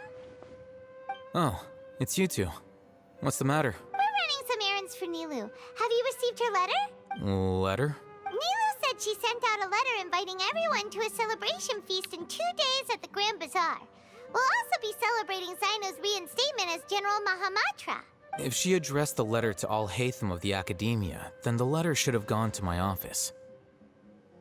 I've been busy these days, so I haven't had time to check for any new mail at my office. I only now have some free time to attend to personal matters.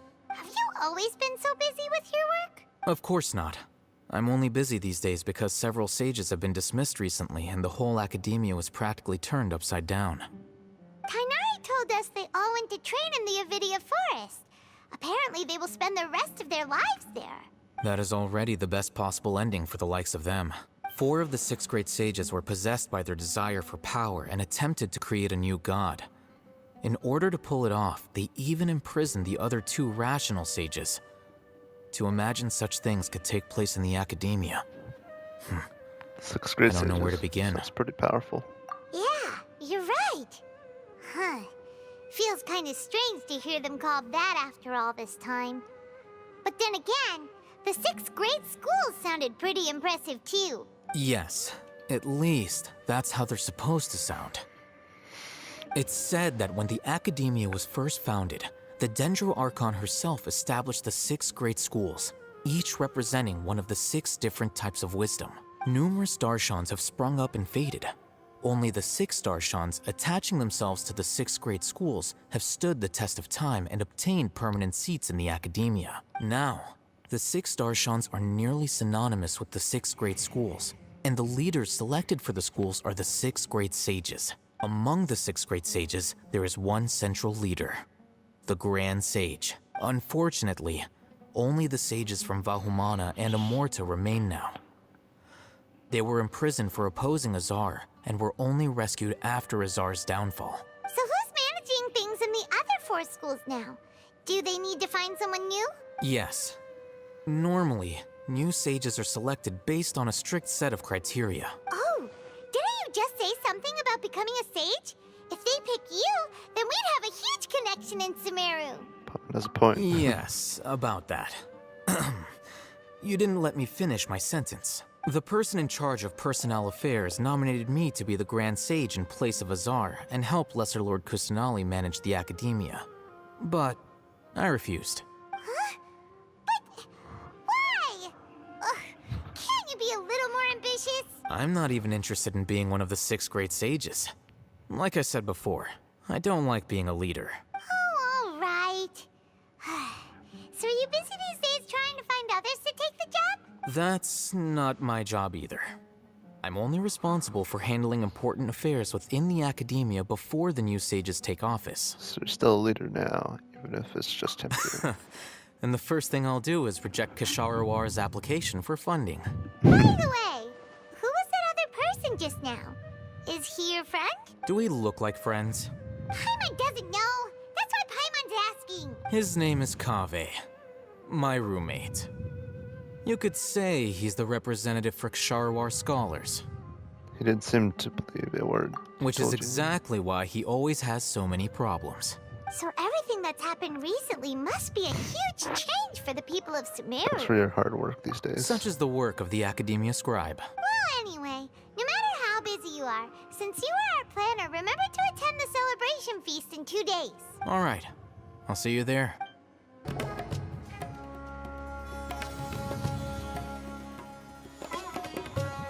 This is Port Ormos. Now where could... Oh. Is that Paimon I hear? Huh? Oh, it's been a while. How are you doing? Dinyarzad! It's been so long since we've seen you! Good, how about you? I'm doing well. I can go as far as saying I have never been happier in my entire life. I don't know if you've heard, but Alazar has completely disappeared, and all the patients have recovered. Are you kidding? Knowing them and the connections they've got, I'm sure they've heard about it. Didn't expect to see you. That's right. My lady is feeling better now, so I'm accompanying her for a walk. Why do you still call me that, Dia? You've already informed my father of your resignation. I guess I'm just used to calling you my lady. Old habits die hard. Resignation? You mean you're quitting? Yeah, I might start losing my edge if I keep being a bodyguard for the Homayanis. You know that my parents and I are fond of you, and that we appreciate you very much. It wouldn't be a problem if you wish to continue to be our bodyguard. I'm not a woman that's easily persuaded. You should know that by now, my lady. When I took this job, I had already decided that I'd quit as soon as you'd recovered. It's time for me to get back out there and chase that horizon. So what are you gonna do now if you're not gonna be a bodyguard anymore? I want to take a risky job and put my body to the test again. Huh? But we literally just finished one of the most dangerous jobs ever. Are you getting bored already? I know. If I hadn't joined in that plan with you, I wouldn't have come up with this idea. I guess I still get fired up by that feeling of going all out in a fight. It made me realize that I'm still a mercenary through and through. Life is short, and I'm happy that I got to be a part of that operation. But the whole thing also made me realize that there are still many problems in Sumeru. And as a desert dweller, I'm still not completely ready to settle down on this side of the wall. Well, I remember a friend had someone bring you a message. You mean I'll hate them? I didn't expect him to still remember that. I thought he was joking. We just came from talking with Al-Haytham at the Academia. Did he tell you that he suggested that I come work at the Academia? What? We didn't hear anything about that. I heard that Azar and his cronies fell from power, and Al-Haytham told me that now was a good time to find a job in the Academia. But only if I wanted to. Whoa. Paimon can't see you being anything other than a mercenary. Me neither. But I think Dia would look great dressed up as a scholar. Ugh, forget about it. I wouldn't last 10 seconds in there. I'll hate them probably just like the way I worked and knew I'm good in a fight. So he suggested I find some work in the academia. But you know, if you take him up on the offer, Sino might actually agree and let you become a Matra. Because you're super amazing. The Matra have all the talent they need as long as they have Sino. I prefer to be free to live however I choose. In fact, I chose this job from the very start because I knew it'd be right up my alley. Even if being a mercenary means facing all kinds of danger. A lion has to return to the wild sooner or later. If anything, being your bodyguard has been unfamiliar territory for me.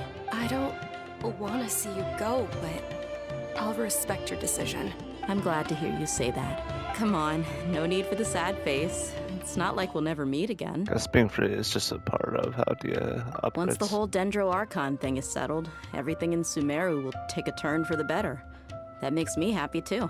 But a peaceful society will probably mean less demand for mercenaries like me. Before long, we'll be a dying breed. So I'd better get to work while I still can. Huh? But wait a second. You make it sound like you're leaving now. Well, no, not yet at least. I promised my lady I'd stick around until next week. So, have you been in Port Ormos this entire time? We were wondering if you had received a letter from Nilou. Oh, did Nilou write to us? She heard that you were seen in Port Ormos, so she sent the letter here. Huh. It was probably sent to the inn that we're staying at. My lady has been very energetic lately and keeps taking me on hikes, staying out even into the night. By the time we get back, the receptionist is usually off napping on the job. Right, and we tend to leave quite early in the morning, so the old man on duty is also usually dozing off. So what it really sounds like is that the person on duty is always asleep. I bet the letter's at the reception desk. I'll go check later. No wonder there wasn't a reply. You never received the letter. Good thing Nilou asked us to come and check on that. Sorry to make you two come all the way out here. It must be something important for Nilou to specifically write to us like that. Yes, she said they were preparing a victory feast in the Grand Bazaar, and will also be celebrating Sino's reinstatement as General Mahamatra. She was hoping you could come. Great! I'll be sure to attend. Count me in too. But is there some sort of dress code or anything for the feast? Can I just show up looking like this? Since it's being organized by Nilou, I don't think she'll be too picky about that.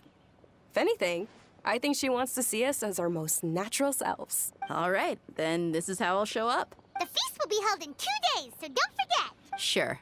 Thank you so much for letting us know. We'll see you there. Oh, by the way, do you happen to know where Sino and Raman are? The General Mahamatra always comes and goes without a trace. Normally no one knows his whereabouts. Oh.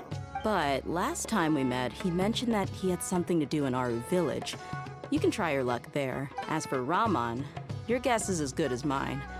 I only remember he said that he had something to discuss with Sino. You can ask Sino when you meet him. Don't mention it. You'd better get going. All right, on to our next stop. After recovering from Elazar, everything seems so different to me. When I look at the scenery I've visited before, it has a completely different feeling. Yeah. You need to be stronger than an ox to take life by the horns. I think I've heard you say something like that before. But today, I finally understand what you mean. Is there any place you'd like to go? I can accompany you. I've got time. What if I tell you that I want to go to the desert? Fine by me. If we go to the desert, I can introduce you to my friends there. But we should prepare and get everything we need before setting off. Let's go! I'll go pack my luggage now. After we're done with the feast in 2 days, we can go have fun in the desert. You can count me in. It's been a while since we last visited Aru village. Ah, there's Sino! What brings you here? We recovered well, and Tanari agreed to let us leave, so now we're out and about again. It seems Gandharvaville's medical treatment is still as good as ever. Mm-hmm, and Tanari is recovering well, too. That's good to hear. Thank you for taking us You're the one who brought us to him when we lost consciousness, right? Thanks for that. You're welcome. Tainari has excellent medical skills, and Kale is quite attentive. It was the best place for you. But why are you just standing here like a dead tree? I'm meeting some people. Oh, you mean Candace? I've already talked with Candace and the village chief. They're still at the usual place. You can go there if you'd like to see them. But you know one of the people I'm meeting as well. Oh, by King Deshret's blessing, my friend suddenly appears in the desert. Don't tell me you've run into trouble and need us to help now. Roman! And... huh? Sataria? Oh, you know me? Oh, well, you're pretty famous in the academia. Don't worry, these are our friends. No need to be so guarded. I see. I'm doing well. Many good things have happened recently. Same here. Really, I feel that my whole life has started to shine after suddenly finding a new direction. Oh, tell us everything. Yeah, you go ahead. Alright, well, I suppose I should start by saying I've decided to leave the academia. What? You're not going to be a scholar anymore. It's not that I've given up on being a scholar. Instead, you could say I've found a new identity. I will no longer pursue research like a typical scholar, but I have not completely given up on my relationship to knowledge either. I can see what you're saying now. What do you mean? I plan to leave the academia and return to teach here in the desert. Wow, so you want to become a teacher? Sataria will return to support education here and teach people from the desert. She can't teach everyone on her own, but there are many of us Eremites all over Sumeru. She came to discuss a collaboration with me and hoped that I could bring her ideas to the Eremites. Yes, it's my hope that the Eremites can help me select a group of smart people with the best aptitude for teaching. I'll teach them, and after they've finished learning from me, they can go educate more people. So yeah, That is the true meaning of education and how that spreading whole of thing knowledge. played out with the whole The plan people being of King revealed, I guess. Deshret suffer from sandstorms, exile, and ignorance. Miss Sataria is more than welcome to come teach here. Her arrival is like a star shining in the desert night. The stars have always guided caravans, thieves, soldiers, and travelers who get lost in the night. They lead those in the dark out of trouble and back to safety. Oh, please. Where's all of this coming from? I'm starting to feel a little embarrassed. You deserve these compliments. Mercenaries are accustomed to danger and don't fear death, which is why we recognize extraordinary actions that common people would easily overlook. Sataria's idea will bring much good to many people. At first, I feared it was destined to fail. Everyone knows that the academia doesn't allow scholars to teach in the desert without permission. As you know, all knowledge is under their surveillance and control, and very few desert dwellers are as lucky as me. But what I heard at that time has been haunting my heart, as if there were lightning bolts constantly bombarding my soul. Sataria, you tread a treacherous path, and the longer you ignore it, the tighter the academia's grasp on you will become. Sataria, why haven't you gone home? Never forget that the desert that belongs to you lies elsewhere. Miss. These words sparked something in me, and I knew that I had to bring something back to my people after going home. I gathered up the courage to approach the Grand Sage, only to find that he was no longer at the academia. Lord Sino told me that Azar didn't belong there anymore. Azar has received much-needed punishment. Though, if you ask me, it may have been too light. You probably have already heard.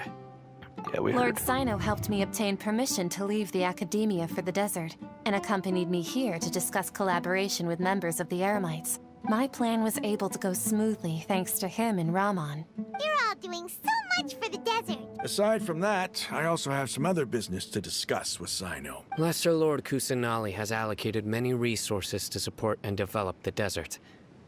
I've done some business for her, and part of it required the assistance of the Eremites. I applied for a few batches of educational materials from the academia, and sent them to several groups in the desert, as instructed by Lesser Lord Kusanali.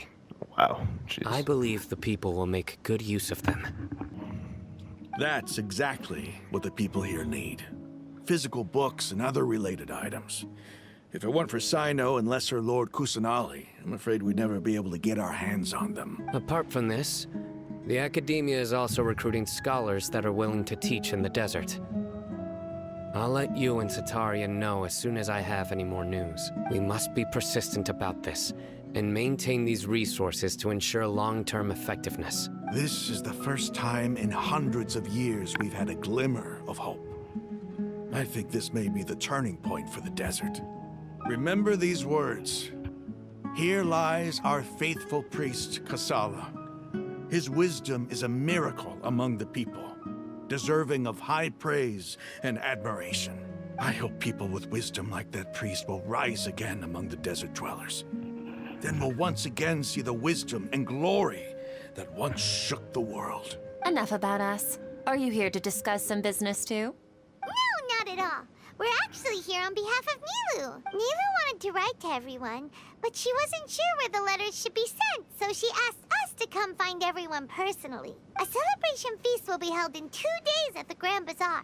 She hopes that all of you will be able to attend. At the feast, we'll also be celebrating Sino's reinstatement as General Mahamatra. Although, judging from your appearance, it seems you've already been reinstated. Paimon thought you would only start working for the Academia after the feast. Celebration? Feast? Oh, so you really didn't know. It's the first I've heard of it. Tighnari was right. He really didn't know. This feast is for you, Sino. Sounds to me like you'll have to be there. It's rare to see that kind of expression from Lord Sino. You must not like feasts very much. No, not really. But I'll go. You two are invited. Well, I still have a lot to handle here. Besides, I need to look after Miss Sataria in the desert, so I'll have to pass. I'm afraid I won't be able to join you. Although, if you'd be so kind, please give a message to Miss Nilu for me. The message is, I'm sorry for how I treated you before, but now I understand the beauty of your dance. It's like a light shining in the sky. You and the art you symbolize are not only beautiful, but also lively and powerful. So much so that it was prohibited. Please keep dancing. And someday, I'll be able to appreciate your art in person. Okay, we've got all that down. I'll be sure to give the message to Our Nemo. job here is complete as well. Oh, Sino, remember, party's in 2 days. Make sure you're there. Got it. Alright, here it is. Everybody's already here. Looks like we're the last ones to arrive. I'm here. Ah, there you are. Wait, what? Well, look who finally decided to show up. You look like you came here immediately after finishing up some work. I'm very happy to see you here. But we're not late, are we? It's just that everyone else arrived ahead of time. I propose that the last one who arrived be put in charge of today's speeches. Nah, there won't be any speeches today. Oh, really? Well, even better. Come join us over here. Let's share some great food and drinks, and chat about all sorts of fun things. Wowie. Everything looks quite good. Wow, Paimon can't wait! Traveler, just look at all the delicious food here. The feast and the celebration of General Matra and the Grand Bazaar goes as planned. Drinks are flowing. The food is delicious and the venue is beautifully. Everybody eats and drinks before enjoying the performance prepared by Nilo and everyone in the Grand Bazaar. Time passes gradually in the wonderful atmosphere, and the beautiful evening feels almost like a dream. Oh, it's so delicious!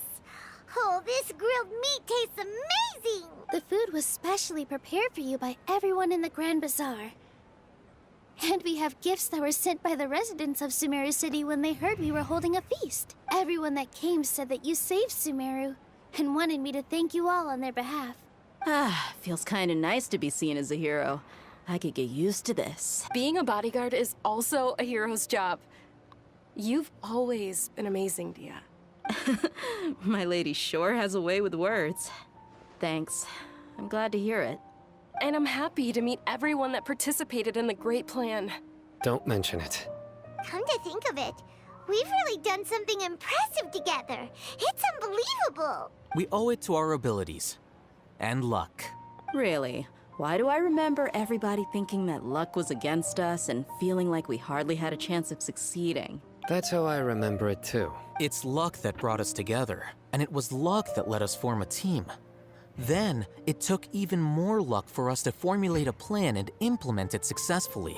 Moreover, judging from the results, everything worked out well. Yeah.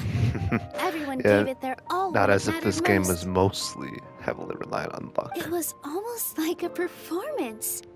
We took the stage and put on our best show. Everyone played their part. And thanks to everyone's efforts, the performance was a great success. Indeed. So, would you say we're good actors too? That's one more talent under our belt. It's such a blessing that Lesser Lord Kusanali was able to return to power at the Academia. Yes, even after being abandoned and neglected so many times, she's finally Return to the returned. academia. Abandoned, neglected. Uh-huh. Lesser Lord Kusanali once used all her power in a great disaster, which resulted in her losing all her wisdom and memories of the past. The Academia basically abandoned her because of it. This should be something everybody should remember. Huh? You look surprised. I didn't say anything wrong, yeah, did that's I? right. She. No, everything you said is correct. That's right. Only fucking the Traveler is the only one who remembers Greater Lord Rukkhadevaka. That's good. Something wrong? Yeah, what's with that face? You knew all of this already. Don't mind me, my mind was elsewhere. Even if those two giants of the Academia are here, I still have to say it. Those sages really have some nerve. 500 years ago, Lesser Lord Kusanali used all her power for the people of Sumeru. And what did they do in return?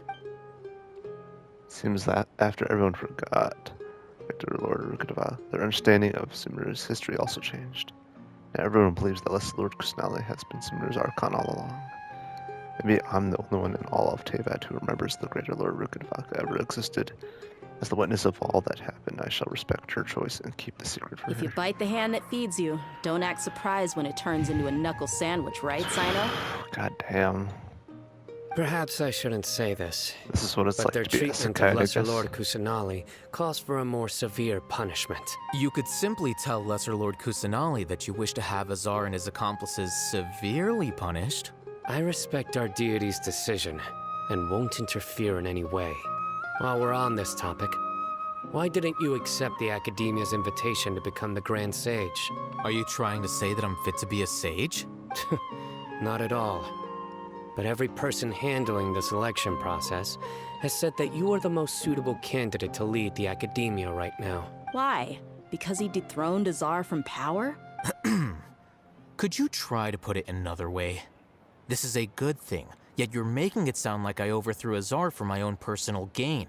But seriously, though, I always wondered if you had some personal motives behind it. I did have my own motive, but it had nothing to do with being a sage. If the rules of our nation were suddenly cast by the wayside, then it wouldn't be long until chaos ensued.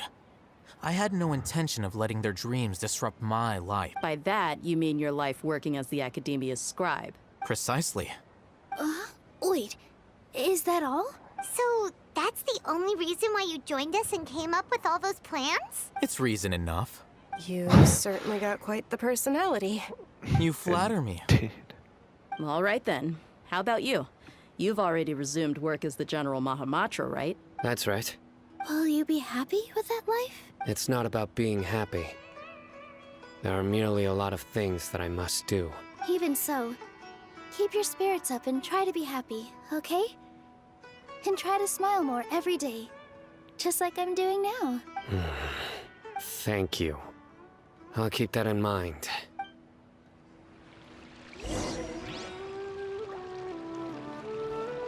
I seldom participate in such lively gatherings, but the atmosphere here is quite good. I thought you might find it boring. No. This gathering today has a unique meaning. The Grand Bazaar is lively because the people here feel happiness from the bottom of their hearts.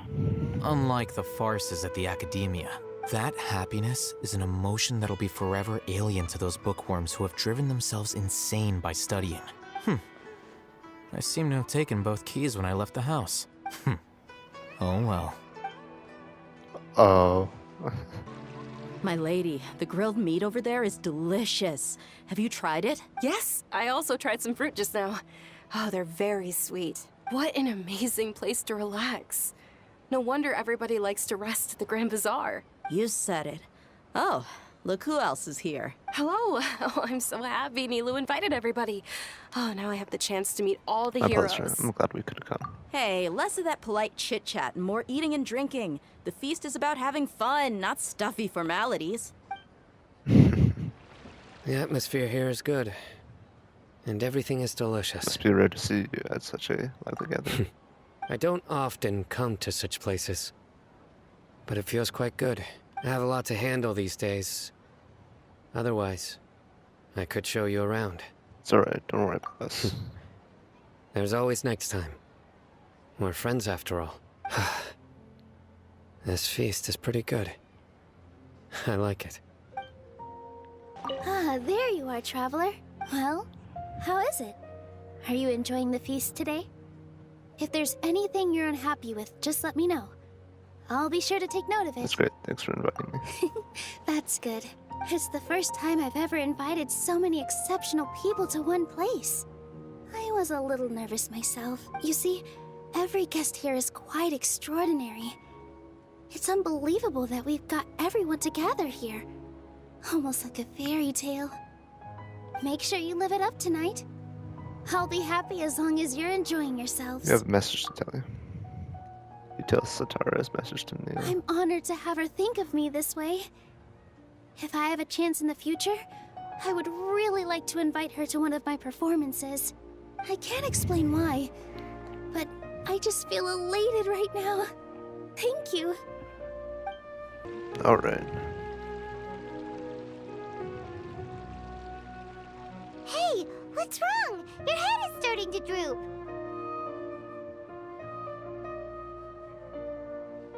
I'm something else. You can't just fall asleep here.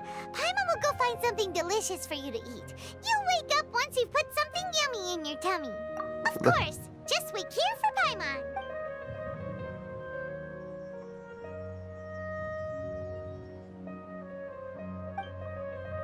Is it because I didn't sleep well last night that I feel sleepy all of a sudden? Or is it because I'm too full? Seems like someone is there.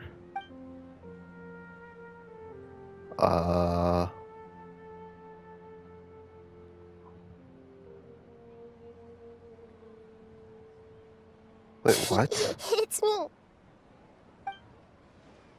It looks like my consciousness is connected to yours again. You may blame me for being a bit too self-indulgent.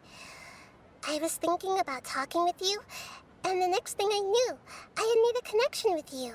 The connection between us is amazing. It's like flora and the fence it grows upon. Is there anything I heard there's an amazing celebration feast today at the Grand Bazaar. I wanted to have a look for myself, so I snuck in.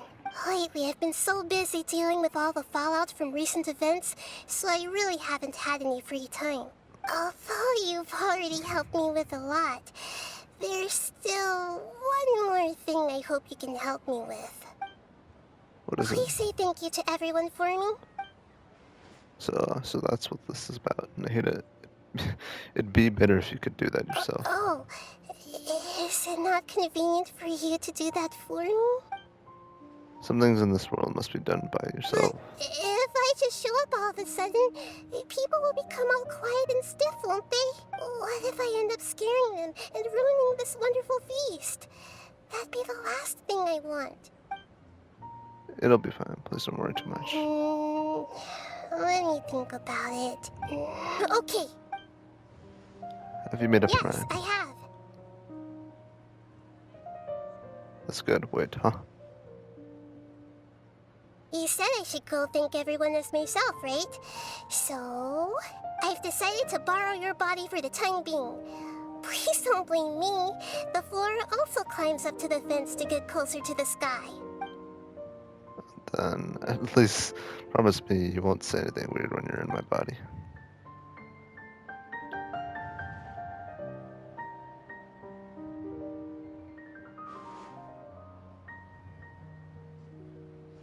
Everyone!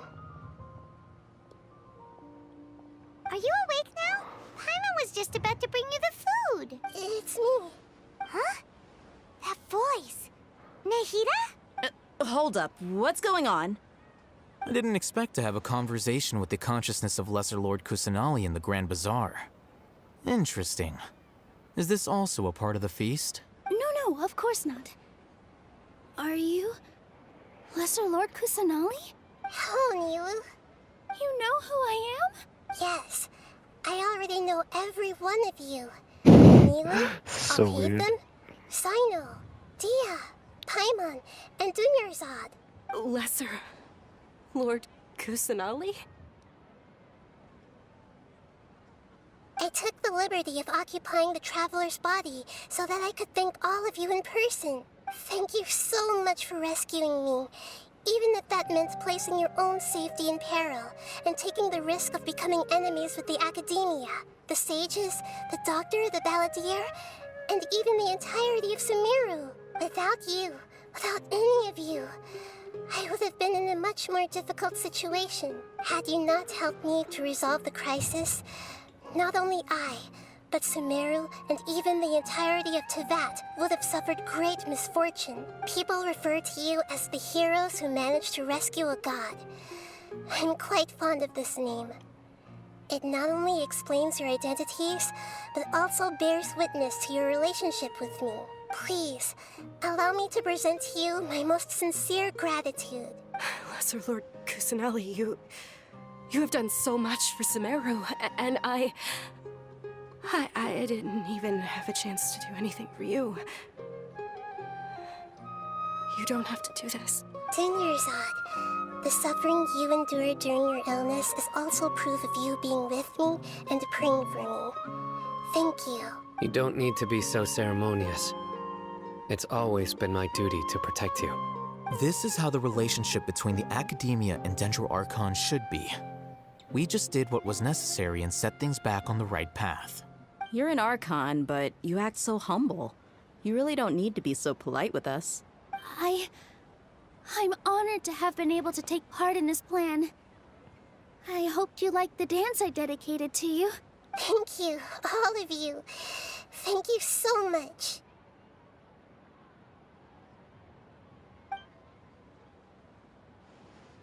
See, just like I said, everybody is very happy to meet you. Yeah. Nahida shows up for a surprise visit and brings the feast to its climax. Sincere joy flows in the hearts of everyone present. A warm atmosphere of talk and laughter carries on late into the night. And the feast ends on a perfect note. The next day, whoa. Time flies. Are you awake? Did you rest well? I think I slept already. After Nahida left, you ate a lot of food. You've become a glutton. Still, nothing compared to Paimon. That just means you still have a lot to learn from Master Paimon, the Sage of Gluttony. Oh my All right, god. since you're awake now, should we go and have a chat with Nahida? She should be in the Academia right about now. If you have any questions, now's your chance to ask. Nahida! Hello, Traveler and Paimon. What a fantastic night. I'm still immersed in all the happiness and joy, like a candle floating on water. So are we, and that's why we're here to talk with you. Is there anything you want to know? About the Akasha. After recent events, the Akasha can no longer function as it used to. I've given it some thought, and have decided to shut it down permanently. But this is definitely not a bad thing. Even from the beginning, I've been planning to shut it down. The Akasha's centralized administration of knowledge has always restrained people's curiosity and curtailed the number of paths available to them. I don't think this is good for Sumeru. Although people may initially feel a little uncomfortable with the loss of the Akasha, they will soon understand that this life is more suitable for them. And as for the future of Sumeru, I'm preparing to regain control of the Academia.